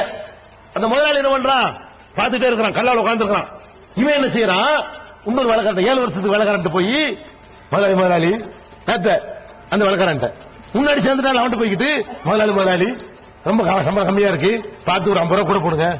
முதலாளி பார்த்துட்டே இருக்கலாம். என்ன பண்ணுவான், ஏன் கடை, நான் உனக்கு நான் தான் சம்பளம் போடுறேன், என்கிட்ட கேட்கிற அவனு போய் முதலாளிங்கிறா. என்னடா உன் மனுஷனுக்கு இருக்கிற ரோசத்தை விட அல்லாஹ்க்கு ரோசம் இல்லையா? உங்களுக்கு தான் ரோசம் வருமா? உங்களுக்கு கொடுக்கிற ஒரு சின்ன ஒரு உரிமையை பறிச்சு ஆத்திரம் பொங்குதுல, அதுக்கு தான் மன்னிக்க மாட்டேங்கிறான். வழங்குறான் உங்களுக்கு, ஏன் மன்னிக்க மாட்டேங்கிறான்? ஏன் இடத்துல என்னுடைய அடிமையை கொண்டு வைக்கிறேடா, அவனையும் நான் தான் படிச்சேன், உன்னையும் நான் தான் படிச்சிருக்கிறேன். இதாங்க அடிப்படை மேட்ரு. இவன் என்ன பண்றாங்க, இன்னும் மறுமையினால் தான் நம்ம நாட்டில் நடக்கிற கோர்ட் மாதிரியும் நீதிமன்றங்கள் மாதிரியும் வக்கீல வந்து நாங்க அல்லாண்ட சொல்லிவிட்டோம், பெரிய பயங்கரமா செஞ்சுவிட்டோம் கேட்டான்னு சொல்றாங்க. நாங்க அப்துல் காதர் அல்லாண்ட சொல்லிவிட்டோம், அவர் ஒரு நல்ல மனுஷரு, அவரை கொஞ்சம் கூல் பண்ணிக்கிட்டோம்னா அல்லாண்ட சொல்லி வாங்கி தருவார். அதுதானே நாங்க ரெக்கமெண்ட் பண்றது தானே பிடிச்சிருக்கிறோம். வக்கீலா தானே வாழ போறாரு. அங்க என்ன வக்கீலுங்கிற, எங்க வக்கீலு, அங்க வக்கீலா அல்லாண்ட சொல்றான். மூத்தா போனவங்க ஓதுறீங்களா யாசின், செத்து போனாலும் ஓதுறீங்களா யாசின் சூரா, அது அல்லாஹ் என்ன சொல்றான், அல்யௌம நக்திமு அலா அஃப்வாஹிஹிம், இன்றைய தினம் அவர்களுடைய வாய்களுக்கு முத்திரை, சீல் வச்சிருவாங்க. என்னடா வாய் பேசியா முதல்ல, அல்யௌம நக்திமு அலா அஃப்வாஹிஹிம், அவர்களுடைய வாய்களுக்கு சீல் வைப்போம், ஒத்து கல்லிமுனா ஐதீஹிம், அவருடைய கைகள் நம்மிடத்தில் பேசும், ஒத்தல்சகது அர்ஜுலுஹும், அவருடைய கால்கள் சாட்சி சொல்லும், பிமா கான யக்ஸிபூன், இவர்கள் என்ன செய்து கொண்டிருந்தார்கள் என்பதை, நான் என்ன செஞ்சேன் என்பதை என் கை அல்லாஹ்விடத்தில் சொல்லும், என் கால் அல்லாஹ்விடத்தில் சொல்லும். வாய் சீல் வைக்கப்பட்டது, பேச முடியுமா உனக்கு? ஓ வாய்க்கு சீல் வச்சிருவாங்க. வக்கீலா, என்ன வக்கீலு, வக்கீல ஆடிக்கிட்டு நிப்பாருங்க. இவங்க என்ன பண்ணிவிட்டாங்கன்னா, இந்த உலகமா நினைச்சுட்டாங்க, உலகத்துல உள்ள விஷயங்களை பாக்குறாங்க. நம்ம மேல போலீஸ்காரன் போய் உலக போட்டான்னு வைங்கள, ஒரு கேஸ் போட்டான், கோர்ட்ல போய் நிப்பாட்டி விட்டாங்க. நம்மளே ஆர்குமெண்ட் பண்ணுவோமா? நீங்களே வாழறீங்க, ஒன்னு வக்கீல பிடிப்போம், சார் நீங்க தான் பார்த்து செய்யணும். ஏன் நமக்கு சட்டம் தெரியாது, அவர் ஒரு மாதிரி வக்கீல் வாதம் பண்ணி நம்மளை காப்பாத்திருவாரு. அப்ப நம்ம வக்கீல் எப்படி வாதாடி நம்மளை வந்து காப்பாத்துகிறாரோ, அந்த மாதிரி மகான்கள் எல்லாம் காப்பாற்றுவார்கள் சொன்ன உடனே இந்த மக்கள் நம்பிடுறா, சரிதான், அது நம்ம அல்லாவுக்கு இணையா வச்சுவிட்டோம், நம்ம அல்லா 2 அல்லான்னு சொல்லிவிட்டோம், அல்லாவுக்கு பக்கத்துல உட்கார வச்சுவிட்டோம், அல்லாதான் இவர் வக்கீலு அப்படின்னு சொன்ன உடனே நம்ம ஷிர்க் வைக்கல கொண்டு நினைச்சுக்கிட்டா, நம்ம இணை வைக்கல, அல்லாவுக்கு ஈக்குவலா ஒண்ணு வைக்கல நினைச்சிட்டீங்க. அல்லாவுக்கு ஈக்குவலா வைக்கலங்க, அல்லாவுக்கு மேல கொண்டு வச்சு. அப்ப இவங்க என்ன சொல்ல வர்றாங்க, நான் தொழுகை இருக்க மாட்டேன், நான் நோம்பே வச்சிருக்க மாட்டேன், நான் ஜக்காத்தே கொடுத்திருக்க மாட்டேன், அப்துல் காதர் ஜிலானி மட்டும் கும்பிட்டு இருப்பேன். அவர் வந்து நிப்பாரு, யா அல்லாஹ், இவர் ஒரு வக்த விட்டது கிடையாது, இவர் ஆனர் அல்லாட்ட வாதிடுவார். யார், அப்துல் காதர். நான் தொழுகை இல்ல, அவர் வாதிடுவார். எப்படி வாதிடுவாரு, யா அல்லாஹ், இவர் தொழுகை விட்டது கிடையாது, இவர் நோம்பு கூட விட மாட்டார், இவர் ஜக்காத்தை கட்ட கணக்கு பண்ணி கொடுப்பார், விடுதலை செய். அப்படிங்களா, சரிங்க. அப்படியா, அடே நான் தொழுதா தொழுவலையான்னு அவனுக்கு தெரியுமா தெரியாதா? நான் நோம்பு வச்சனா வைக்கலன்னு அவனுக்கு தெரியுமா? வக்கீலுக்கு என்ன வேலைங்கிறேன். நீதிபதிக்கு வேலை என்னன்னா, நீதிபதிக்கு நான் செஞ்சனா செய்யலான்னு தெரியாது மனுஷன். நான் கொலை செஞ்சவனுக்கு தெரியுமா, நான் கொலை செய்யலன்னு தெரியுமா, என் மேல போட்ட வழக்கு உண்மைன்னு அவனுக்கு தெரியுமா, பொய்ன்னு தெரியுமா? ஒண்ணும் தெரியாது. அப்ப என்ன பண்ண வேண்டி இருக்குது, உங்களை மாதிரி ஆட்களை வக்கீல வச்சு விசாரிச்சுதான், சாட்சியத்தை வச்சு, பேப்பரை வச்சு, எவிடன்ஸ் வச்சு, விட்னஸ்களை வைத்து ஒரு முடிவுக்கு வர நிலையில் அவன் இருக்கிறான். அவன் அப்படியா, அவனு பாத்துக்கிட்டு இருக்கிறான். பாத்துக்கிட்டு இருக்க 10 சொல்லிட்டு எழுதுறதுக்கு 2 வண்டி வச்சு வைக்கிறான். எழுதுறதுக்கு குடிஞ்சா எழுதுறாரு, உட்காந்தா எழுதுறாரு, சிரிச்சா எழுதுறாரு, அழுதா எழுதுறதுக்கு ரெக்கார்டு வேற. அவன் ஒரு பக்கம் பாத்துக்கிட்டு இருக்கிறான், பேப்பர்ல ஒரு எழுதுறான். போனவன எல்லாம் என்ன செய்வானா, புர்ரா புஸ்தகம் எக்கரா கிதாபக்க இந்தாடா புர்ரா புர்ரா பேப்பரை கபாபி நப்சிக்கல் யௌம அலைக ஹசீபா, உன் கணக்க நீனே பாத்துக்கடான்றான்ல. அங்க என்ன விசாரணை நடக்குங்கிறீங்களா? ஜட்ஜ்மெண்ட் தான் நடக்கும். அங்க குற்றப்பத்திரிகை தாக்கல் பண்ணி அங்க ஆர்குமெண்ட் நடக்காது. இவன் என்ன செய்யறான்னு கேட்டா, அல்லாவை ஏமாத்தலாம் என்று நினைக்கிறான். அதன் அர்த்தம் வக்கீல் என்று சொன்னால் அல்லாவை ஏமாத்தப்படலாம். இவர் வந்து நம்ம செஞ்ச தப்பையெல்லாம் அல்லாஹ் கண்ணுல மண்ணு தூவிட்டு, அல்லாஹ் கண்ணுல முலாப்படி தூக்கி விட்டு நம்மள நல்லவேன்னு சொல்லி அல்லாட்ட ஆக்கிடுவார்னா, நீ அல்லாவை விட அவர் திறமையான ஒத்துக்கிறே இல்லையா? நீ இணை கற்பிக்கலப்பா, அல்லாவுக்கு மேல கொண்டு வச்சு விட்ட. அவன் அந்த பாச்சா பலிக்காது. இப்ப அல்லாஹ் இடத்துல துஆ செய்றேன், யா அல்லாஹ் எனக்கு வயிற்று வலி அல்ல, எனக்கு ஆம்பளை பிள்ளை கூட அல்ல, நான் வறுமையில் இருக்க பணத்தை கூட இல்லான்னு கேட்கிறேன். அல்லாஹ் அப்படி எட்டி பார்த்து விட்டு நீ யார புதுசா இருக்கிறான் நான் பார்த்து அப்படி சொல்லுவானல்ல, நீ யார நீ உன்னை நான் பார்த்து யாரை கூட்டு வர சொல்லுவானல்ல. அடே அல்லாஹ்விடத்தில் நான் கேட்டால் அல்லாஹ்வுக்கு என்னை தெரியுமா தெரியாதா, எதுக்கு சிபாரிசுக்கு ஆளுங்கிறேன். அப்ப அல்லாஹ்வுக்கு போய் என்னை பத்தி அவர் சொல்லிக் கொடுப்பாருன்னா அல்லாஹ்வோட விவரமானவர் அவரு. இன்னும் நீங்க நினைச்சு அல்லாஹ்வை மனுஷனை ஒண்ணாக்குறீங்களா? மனிதனுக்கு இருக்கிற மூளை தான் அல்லாஹ்வுக்கு இருக்குமா? உனக்கு இருக்கிற அறிவு தான் அல்லாஹ்வுக்கு இருக்குமா? உனக்கு இருக்கிற ஆற்றல் தான் அல்லாஹ்வுக்கு இருக்குமா? அல்லாஹ்வுடைய குதிரத்தையும் அல்லாஹ்வுடைய ஆற்றலையும் இப்படி கேவலப்படுத்துறீங்களே, அதை சொல்லி தரத ரசூலுல்லாஹ் வந்தாங்க. உமா கதருல்லாஹ் ஹக்க கத்ரி, இத மக்கா காஃபிர் சொன்னா. மக்கா காஃபிர் ஒண்ணு அந்த சிலைகள் அல்லாஹ்னு சொல்லவே கிடையாது. மக்கா காஃபிர் இருந்தானே சிலை வணங்கினா நீங்க சொல்றீங்க. மக்காவில் நபிகள் நாயகம் எந்த மக்களை சந்தித்தார்களோ அவர்கள் சிலையை வணங்கினார்கள். ஆனால் கடவுள் என்று வணங்கவே கிடையாது. என்ன சொன்னாங்க? மானாபுதுகும் குர்ஆன்ல இருக்குது. மக்கா காபிர்கள் என்ன மறுமொழி சொன்னான் என்று திருக்குர்ஆனில் சொல்லப்பட்டிருக்கிறது. மானாபுதுகும் இல்லாலி யுகர்ரிபுனா இலல்லாஹி ஸுல்பா, அல்லாஹ்விடத்திலே நெருக்கத்தை ஏற்படுத்துவதற்காகத்தான் இவங்களை வணங்குறோம், அல்லாஹ் நாங்க வணங்கவில்லை. மானாபுதுகும் இவர்களை நாங்கள் வணங்கவே இல்லை. எதுக்கு வணங்கல? இல்லாலி யுகர்ரிபுனா இலல்லாஹி ஸுல்பா, அல்லாஹ்விடத்திலே நெருக்கத்தை ஏற்படுத்துவார்கள், அதுக்கு தான் வணங்குறோம். இவங்களை நாங்கள் வணங்கினால் அல்லாஹ்ட்ட வாங்கி தருவார்கள். அபூ ஜஹல் சொன்னான் இதை. என்ன சொன்னா? நாங்க கடவுள் என்று சொல்லவில்லை. இன்னும் சொல்லி காட்டுறான், ஹாஉலாய் ஷுஃபாஉனா இந்தல்லாஹ், இந்த பெரியார்கள் எல்லாம் எங்களுக்காக அல்லாஹ்விடத்திலே ஷுஃபாக்கள் சிபார் செய்வார்கள். ஷுஃபானா ரெக்கமெண்ட் பண்ணுவார்கள், பரிந்துரை செய்வார்கள், அதுக்கு தான் வணங்கணும்னு சொல்றான். அதே நேரத்தில் மக்கா காபிர் சொன்னான், வானத்தை படைச்சது யார் அப்படின்னு கேட்டா அல்லாஹ்னு சொன்னான். பூமியை படைச்சது யார்? அபூ ஜஹல்கிட்ட போய்ங்க, அபூ ஜஹல்கிட்ட போய் வலையின் சால்தஹும் மன் ஹலக ஸமாவாத்தி வல் அர்த், வானங்களையும் பூமியையும் படைத்தவர் யார் என்று நபியே நீ கேட்டால் ல யகூலுன்னல்லாஹ், அல்லாஹ் தான் படைத்தான் என்று சொல்வார்கள். வலையின் சால்தஹும் மன் நஸல மினஸ் ஸமாஇ மான் ஃபஅஹ்யா பிஹில் அர்ல மின் பஅதி மௌத்திஹா, இந்த வானத்திலிருந்து மழையை இறக்கியவன் யார், அதன் மூலம் தானியங்களை முளைப்பிக்குவன் யார் என்று கேட்டால் சயகூலுன்னல்லாஹ், அல்லாஹ் என்றவர்கள் சொல்வார்கள். வலையின் சால்தஹும் மன் ஹலகஹும், அவர்களை படைத்தது யார் என்று நீங்கள் கேட்டு பார்த்தால் ஹலகஹுன்னல் அஸீஸுல் அலீம், அனைத்தையும் அறிந்திருக்கிற அனைத்து ஆற்றலும் உள்ள அவன்தான் படைத்தான் என்று சொல்வார்கள். அப்ப மக்கா காபிர் கூட அல்லாஹ் தான் கடவுள் என்று ஒத்துக்கொண்டிருந்தான். கடவுள் நிலையில் யாரையும் வைக்கவில்லை. அவன் செஞ்ச ஒரே தப்பு என்ன? கடவுளுக்கு ரெக்கமெண்ட் பண்ணுவார்கள், கடவுள்கிட்ட வாங்கி தருவார்கள், கடவுள்கிட்ட சிபாரிசு பண்ணுவார்கள், அதுக்கு பேர் தான் ஷிர்க். அதை ஒழிக்கத்தான் ரசூலுல்லாஹ் வந்தாங்க. அவர்களை எதிர்த்தான் போராடினார்கள். அல்லாஹ் சொல்லிக் கொடுக்க வரல. நீங்க நினைத்துக் கொண்டிருக்கிறீர்கள் அல்லாஹ்ங்கிறதே ரசூலுல்லாஹ் சொல்லிக் கொடுத்தாங்க. இல்லவே இல்லை. ரசூலுல்லாஹ்வுடைய வாப்பா பேர்ல வணங்கிக்கலாமா நீங்க? இத ரசூலுல்லாஹ்வுடைய வாப்பா பேர் என்னங்க? அப்துல்லா. அப்துல்லான்னா என்ன அர்த்தம்? அல்லாஹ்வுடைய அடிமை. வாப்பாவுக்கு அல்லாஹ்வுடைய அடிமைன்னு வச்சிருந்தா அப்ப ரசூலுல்லாஹ்க்கு முந்தி அல்லாஹ்னு தெரிஞ்சு வச்சிருக்க வழங்குதுல. ரசூலுல்லாஹ்வுடைய வாப்பாவுக்கு என்ன பேரு? அப்துல்லா, அல்லாஹ்வின் அடிமை. அப்ப அந்த சமுதாயம் என்னத்தை வழங்கி இருக்கிறான்? அல்லாஹ் வழங்கி இருக்கிறான், அல்லாஹ்வுக்கு தான் அடிமை வழங்கி இருக்கிறான். அதனால ரசூலுல்லாஹ்வுடைய பாட்டனாரு ரசூலுல்லாஹ் பிறக்கிறதுக்கு முன்னாடியே அவங்க வாப்பாக்கு அப்துல்லான்னு பேர் வச்சாரு. அப்ப அல்லாஹ் சொல்லிக் கொடுக்க வந்தாங்களா? அல்லாஹ்வை தவிர யாரையும் வணங்காத, சிபாரிசு பிடிக்காத, எல்லா வணக்கத்தையும் அல்லாஹ்வுக்கு ஆக்கு, அதை சொல்லத்தான் வந்தாங்க. அப்ப நபிகள் நாயகம் ஸல்லல்லாஹு அலைஹி வஸல்லம் அவங்க இதுகளை எல்லாம் அந்த மஹ்ஷர்ல எடுத்து போடுவார்கள். யா அல்லாஹ், எவ்வளவு தெளிவா நான் சொன்னேன், எவ்வளவு அடுக்கடுக்கான ஆதாரங்கள் அள்ளி போட்டான்ல. இப்ப என்ன கதிக்கு ஆளாவீர்கள்? மறுமையில் அல்லாஹ் ஜட்ஜ்மென்ட் பண்ண இந்த உலகத்துல நீங்க தப்பு செய்யலாம், திருத்திக் கொள்ள வாய்ப்பு இருக்கு. பரீட்சை எழுதுறீங்க, அரியர்ஸ் எழுதி மேல பாஸ் ஆகலாம். ஒரு கடையில வேலைக்கு சேர்றீங்க, வேற கடையில் போய் சேர்ந்துக்கலாம் நீக்கிட்டான்னு சொன்னா அங்க ஃபெயில் ஆனால் இன்னொரு சான்ஸ் உண்டா? அதான இறுதி முடிஞ்சு போச்சுலங்க. நரகம் தான். இந்த சாதாரண கோடை வெப்பத்தை தாங்க முடியாமல் துடிக்கிற நீங்கள் அந்த நெருப்பில் போட்டு மாட்டி வதக்கினால் உங்களுக்கு எது என்ன? நீங்கள் நினைத்துக் கொண்டிருக்கிறீர்கள் இந்த உலமாக்கள் சொல்வதை நம்பி நம்ம சொர்க்கத்துக்கு போகலாம் என்று. நன்றாக இறுதியாக எச்சரிக்கிறேன். நபிகள் நாயகம் ஸல்லல்லாஹு அலைஹி வஸல்லம் அவர்களுக்கு அருளப்பட்ட திருமறை குர்ஆனில் மஹ்ஷரில் நடக்கக்கூடிய ஒரு காட்சி அல்லாஹ் கண்முன்னே நிறுத்துகிறான். நீங்கள் நினைத்துக் கொண்டிருக்கிறீர்கள் இந்த உலமாக்கள் சொல்வதை நம்பி நம்ம சொர்க்கத்துக்கு போகலாம் என்று. நன்றாக இறுதியாக எச்சரிக்கிறேன்.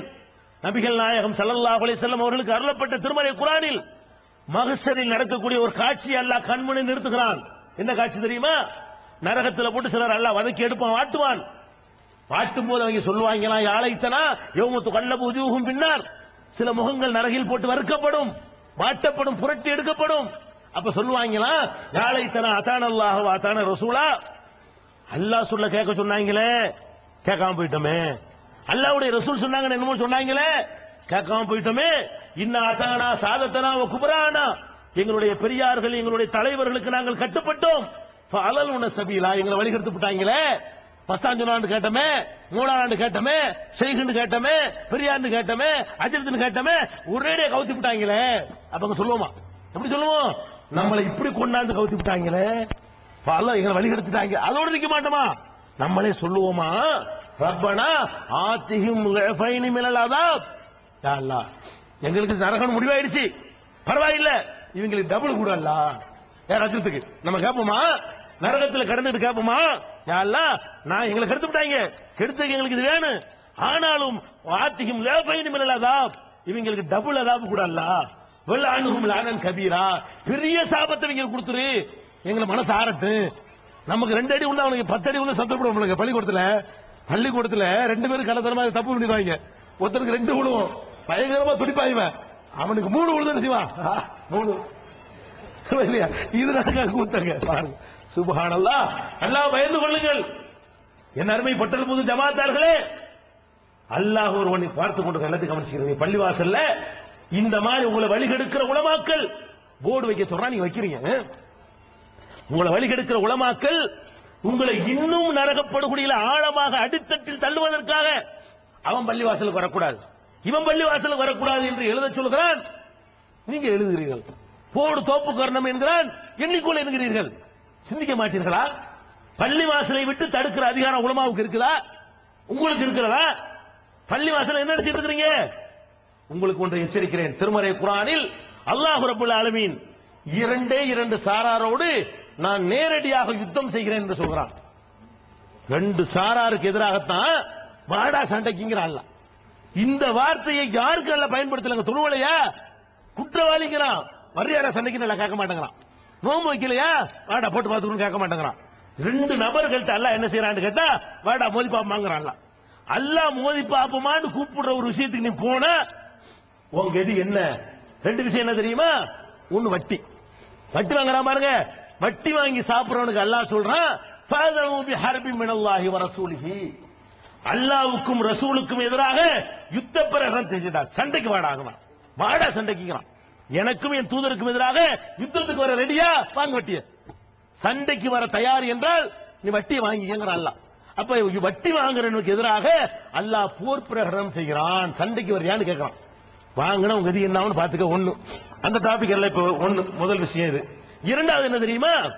நபிகள் நாயகம் ஸல்லல்லாஹு அலைஹி வஸல்லம் அவர்கள் அப்பதான் இறை தூதர் ஆகுறாங்க. இக்ராங்கிற சூரா முதல்ல அருளப்பட்ட சூரா உங்களுக்கு எல்லாம் தெரியும். 96வது அத்தியாயமாக இருக்கிற அலக்கு என்று சொல்லப்படக்கூடிய இக்ரா என்ற அத்தியாயம் தான் நபிகள் நாயகம் ஸல்லல்லாஹு அலைஹி வஸல்லம் அவர்களுக்கு முதலாக அருளப்பட்ட அத்தியாயம். அந்த அத்தியாயத்தில் ஒரு சம்பவத்தை எல்லாம் சொல்லி காட்டுறாங்க. என்ன சம்பவம்? அத ஃபர்ஸ்ட் வந்தது என்ன சொல்றான் தெரியுமா? நபிகள் நாயகம் தொழுதுகிட்டு இருக்கிறாங்க காபாவுல போய், அல்லாஹ்வுடைய ரசூல் ஆன உடனே காபத்துல்லாஹ்வுல போய் தொழுகிறாங்க. தொழுவும் போது தடுக்கிறாங்க. தொழும் என்ன செய்யறான்? தடுக்கிறான்.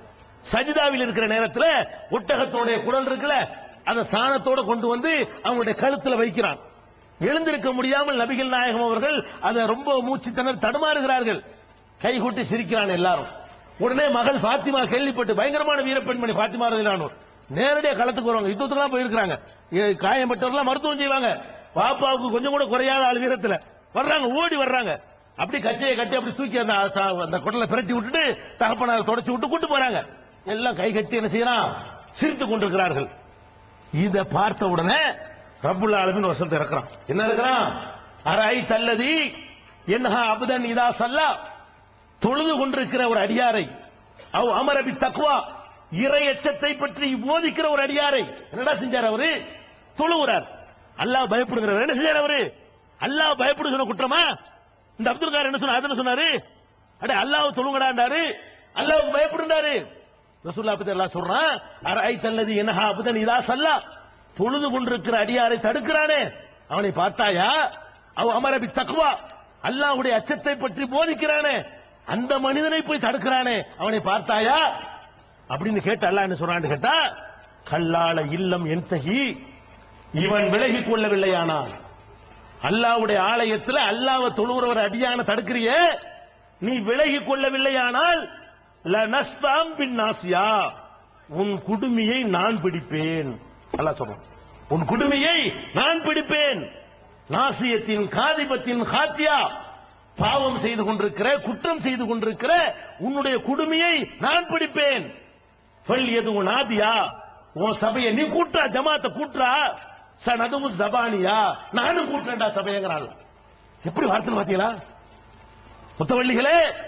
இந்த உலமாக்கள் சொல்லை கேட்டு நரகத்தினுடைய படித்தட்டில் விழுந்து கொண்டிருக்கிற முத்தவள்ளிகளே, அல்லாஹ் யுத்தம், அல்லாஹ் பிடிக்கிறாங்கறான். என்ன பிடிக்கிறாங்கறான்? சொல் எது நாதியா, உன் சபையை நீ கூட்டு, சனதுமு ஜபானியா, ஜபானியா நரகத்தின் காவலர்கள், நரகத்தின் காவலர்கள் நான் கூட்டுற மாடாங்கிறான். நீ கூட்டுறா, முத்தவள்ளியை கூட்டுறா, ஜமாத்தை கூட்டு, ஊரு கூட்டு, நகராட்டி தண்டரை போடு, கூட்டு. அப்படி போறீங்க 13 ஐக்கிய ஜமாத்தை கூட்டு, 1300 ஜமாத்தை நான் கூட்டு, நானும் கூட்டுறேன். எப்படி சவால் பாத்தீங்களா? வட்டி வாங்குறவனுக்கு எதிராக அல்லாஹ் செய்யற யுத்த பிரகடனத்தை அல்லாஹ்வுடைய பள்ளி வாசல், அல்லாஹ்வுடைய பள்ளி தான் சொந்த சொத்தாது. பள்ளி வாசலை பற்றி அல்லாஹ் குர்ஆன்ல என்ன சொல்றான்? அன்னல் மசாஜித லில்லாஹ், பள்ளி வாசல்கள் யாவும் அல்லாஹ்வுக்கு சொந்தம், உனக்கு சொந்தம் கிடையாது. நீ நிர்வகிக்கலாம். கரண்ட் பில் எவ்வளவு கட்டலான்னு பார்க்கலாம், ஹவுல்ல தண்ணீர் இருக்கான்னு பார்க்கலாம், அழுக்கு இல்லாம சுத்தப்படுத்தி வைத்துக் கொள்ளலாம், கூட்டி பெருக்கி வைத்துக் கொள்ளலாம், மோதினாருக்கு சம்பளம் கொடுக்கலாம். எவன் வரணும் எவன் வரக்கூடாதுன்னு தீர்மானிக்க நீ யார்? என் வீடு ஒரு கூர்க்கா போட்டிருக்கிறேன், அந்த கூர்க்கா தான் நீ. என் வீட்டு கூர்க்காவை நான் கூட்டு போட்டிருக்கிறேன், யார் வேண்டாலும் வரலாம், போடு எழுதி வச்சுட்டேன். என் வீடு வர்றவர்களாம் வரலாம். நான் ஒரு நூலகத்தை திறந்திருக்கிறேன், யார் வேண்டாலும் படிக்கலான்னு போட்டு விட்டேன். அந்த நூலகர் என்ன பண்ணனு?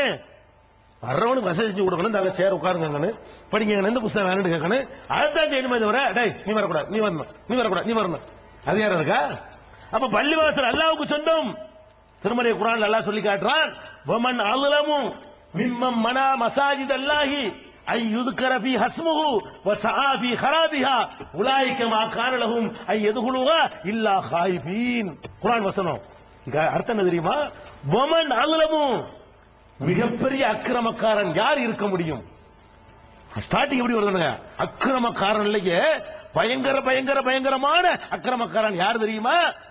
மம்மனா மசாஜித் அல்லாஹி, அல்லாஹ்வுடைய மஸ்ஜிதுகளில் ஐ யுذكر في اسمه, அவன் பெயரை சொல்வதற்கு தடுக்கிறானே.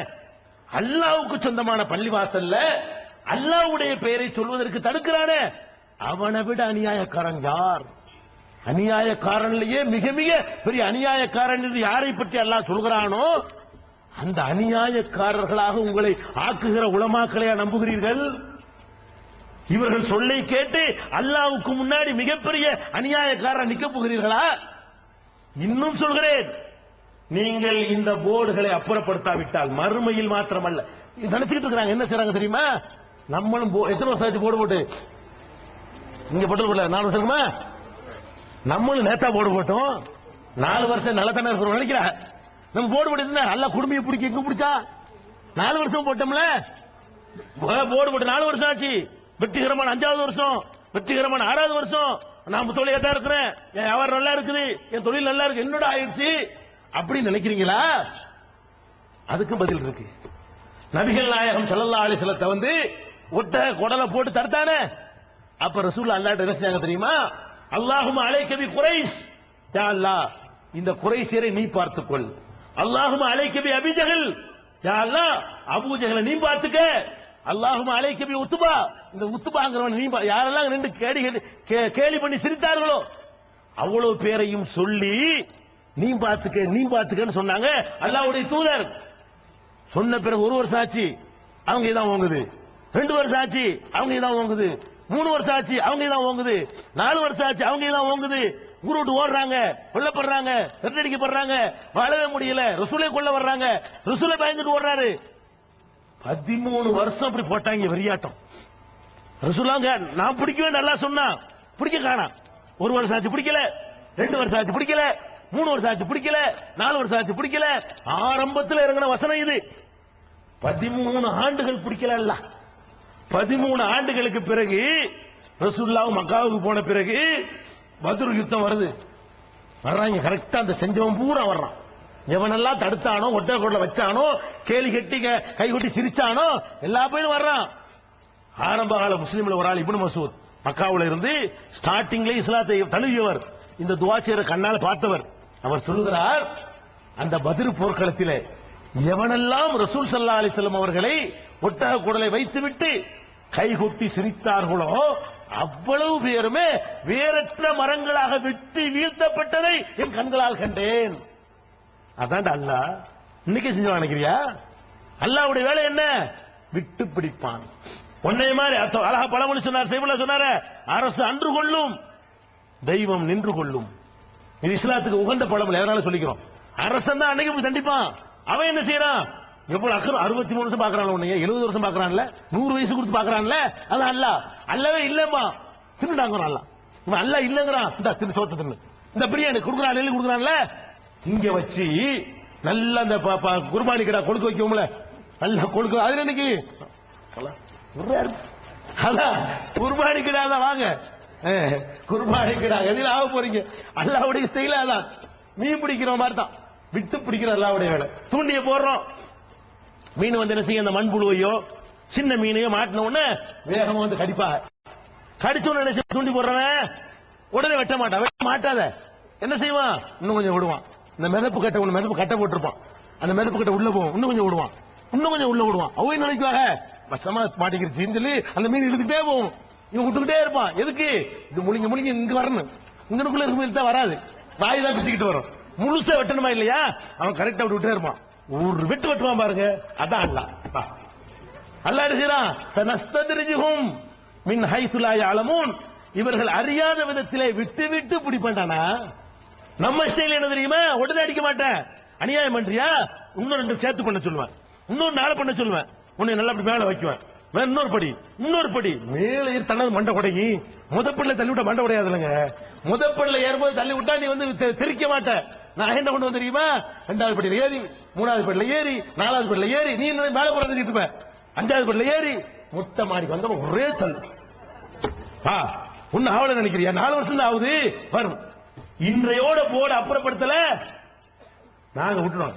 இப்ப துவா செஞ்சிருமா அல்லாஹ்விட்ட, யா அல்லாஹ் இவர்களை நீ பார்த்துக்கொள், முடிஞ்சு போச்சு.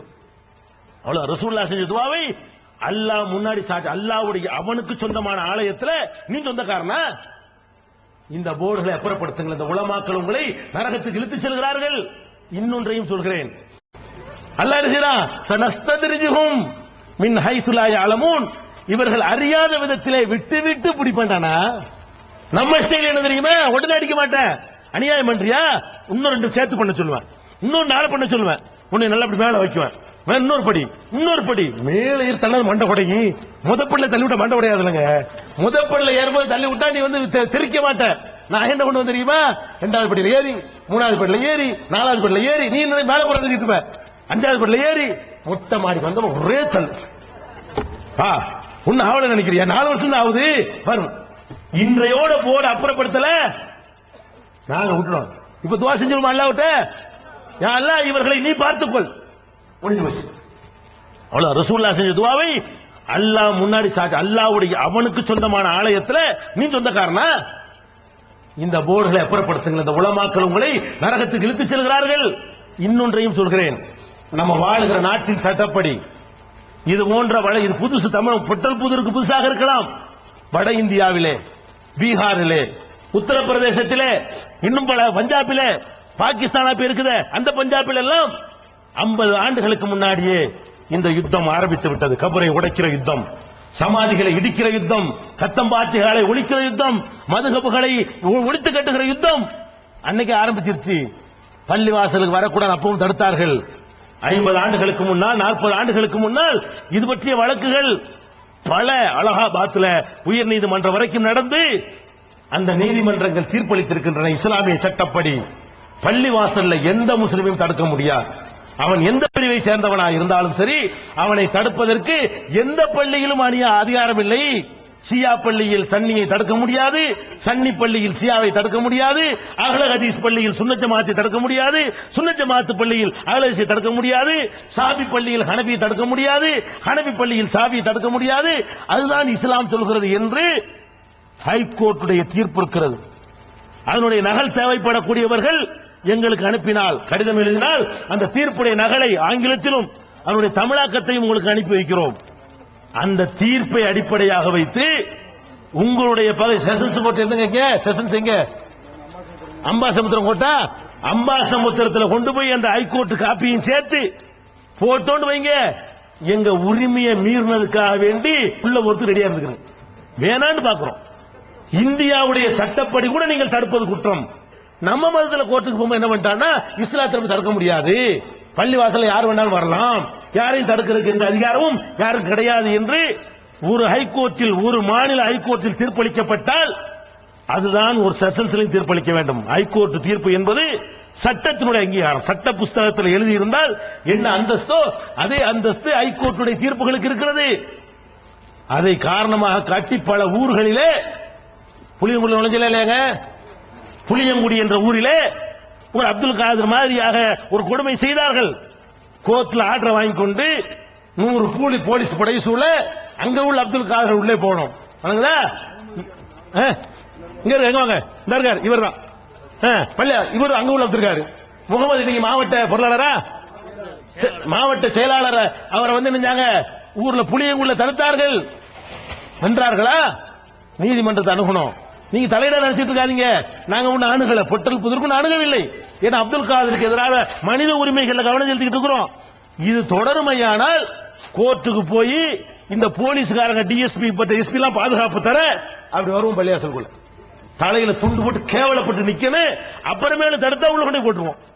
இப்படி சட்டம் இருக்குதுங்க. விளங்காம இந்த ஆட்கள் அஜர்த்துமார்களுக்கு ஒரு இலவும் தெரியாது, புஸ்தகம் படிக்க தெரியாது, பேப்பர் படிக்க தெரியாது, நாட்டில் என்ன நடக்குன்னு தெரியாது. பேப்பர் படிக்கிற பாவன் இந்த ஆளுக்கு சொல்ல கேட்டுக்கிட்டு இவங்க துன்யாவும் ரெண்டு ஹசரத் துன்யா உள்ள ஆகிறா, துன்யாவும் நஷ்டம், ஆகிரத்து நஷ்டம். இந்த விளையாட்டுங்க நடக்க தடுக்கிற விளையாட்டு இருந்தால் இன்றோடு நிறுத்திக் கொள்ளுங்கள், ஊரை விட்டு ஒதுக்குற விளையாட்டு இருந்தால் இன்றோடு உங்களை மாற்றிக் கொள்ளுங்கள் என்ற எச்சரிக்கையை சொல்லி, இது மாதிரியான போக்குகளில் இருந்து நம்ம அல்லாஹ் ரப்பல் ஆலமீன் அவனுக்கு முன்னால் நம்ம நிக்க போறோம், மறுமையில வெற்றி பெறணும், இந்த உலகத்தினுடைய நோக்கம் நம்ம குறிக்கோள் இல்ல. இதுக்கு தான் நான் கத்துறோம். இங்க உள்ள முத்து வழிகளை கேவலப்படுத்துறதுக்கோ உங்களை திட்டுறதுக்கு உங்களுக்கு என்ன பகையா? நாங்க இந்த கத்தம் பாத்தியா வரும் லாபம் தான், நாங்க எதுக்குங்க வேணாங்கிறோம்? இந்த கத்தம் பாத்தி எங்களுக்கு ஓத தெரியாதா? அப்துல் ரஹ்மான் பிரதோஷி மாதிரி மொழி தெரியுமா உங்க அஜரத்துக்கு? இந்த இருக்கார் அப்துல் ரஹ்மான் பிரதோஷி, இவர் மாதிரி உங்க அஜரத்தை ஓசல் பார்ப்போம். அப்படி ஓத தெரியும். முஸ்லிம் அல்லாத மக்களுக்கு ஏமாத்து வைத்து போலக்குதான் செஞ்சு வச்சிருக்காங்க.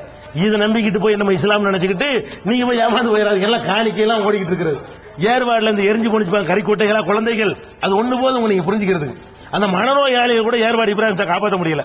இதெல்லாம் விளையும். இந்து பிள்ளைகள் தான் ஜாஸ்தி. அதுல இந்த ஏர்வாடுல கட்டி வச்சாங்கல்ல மனநோயாளிகள். அதனால இந்து மக்களும் இதுல இருந்து விடுபட வேண்டும். கௌரவம் பார்க்காமல், அல்லாஹ்வுக்கு பயந்து இத்தனை வருஷமா இருந்துருச்சே அப்படி எல்லாம் பார்க்காமல் நீங்க உங்களை திருத்திக் கொள்ளுங்கள். நாங்கள் மறுமையுடைய அச்சத்தை ஊட்டுவதற்கு தான் இதை சொல்கிறோமே தவிர உங்களை பழிவாங்குவதற்கு இல்லை. நீங்கள் இப்போது திருந்திக் கொண்டீர்களே ஆனால் நீங்கள் எங்களுடைய உடன் பிறந்த சகோதரர்களாக கருதப்படுவீர்கள் என்று கூறி என்னுடைய உரையை நிறைவு செய்கிறேன். திருக்குர்ஆன் தமிழாக்கம் பி ஜைனுல் ஆப்தீன். தேவைப்படும் வசனங்களுக்கான தெளிவான விளக்கங்கள், அரபு கலை சொற்களுக்கான விளக்கங்கள், எந்த தலைப்பை பற்றிய வசனத்தையும் மிக எளிதாக தேடியெடுக்கும் வகையிலான விரிவான பொருள் அட்டவணை. நபிகள் நாயகம் ஸல்லல்லாஹு அலைஹி வஸல்லம் காலம் முதல் இன்று வரை குர்ஆன் பாதுகாக்கப்பட்ட வரலாறு, குர்ஆன் இறைவனின் வார்த்தைகள் என்பதற்கான அடுக்கடுக்கான சான்றுகள், இத்துடன் அழகிய வடிவமைப்பு, உயர்தரமான பைண்டிங். விலை ரூபாய் 200 மட்டுமே.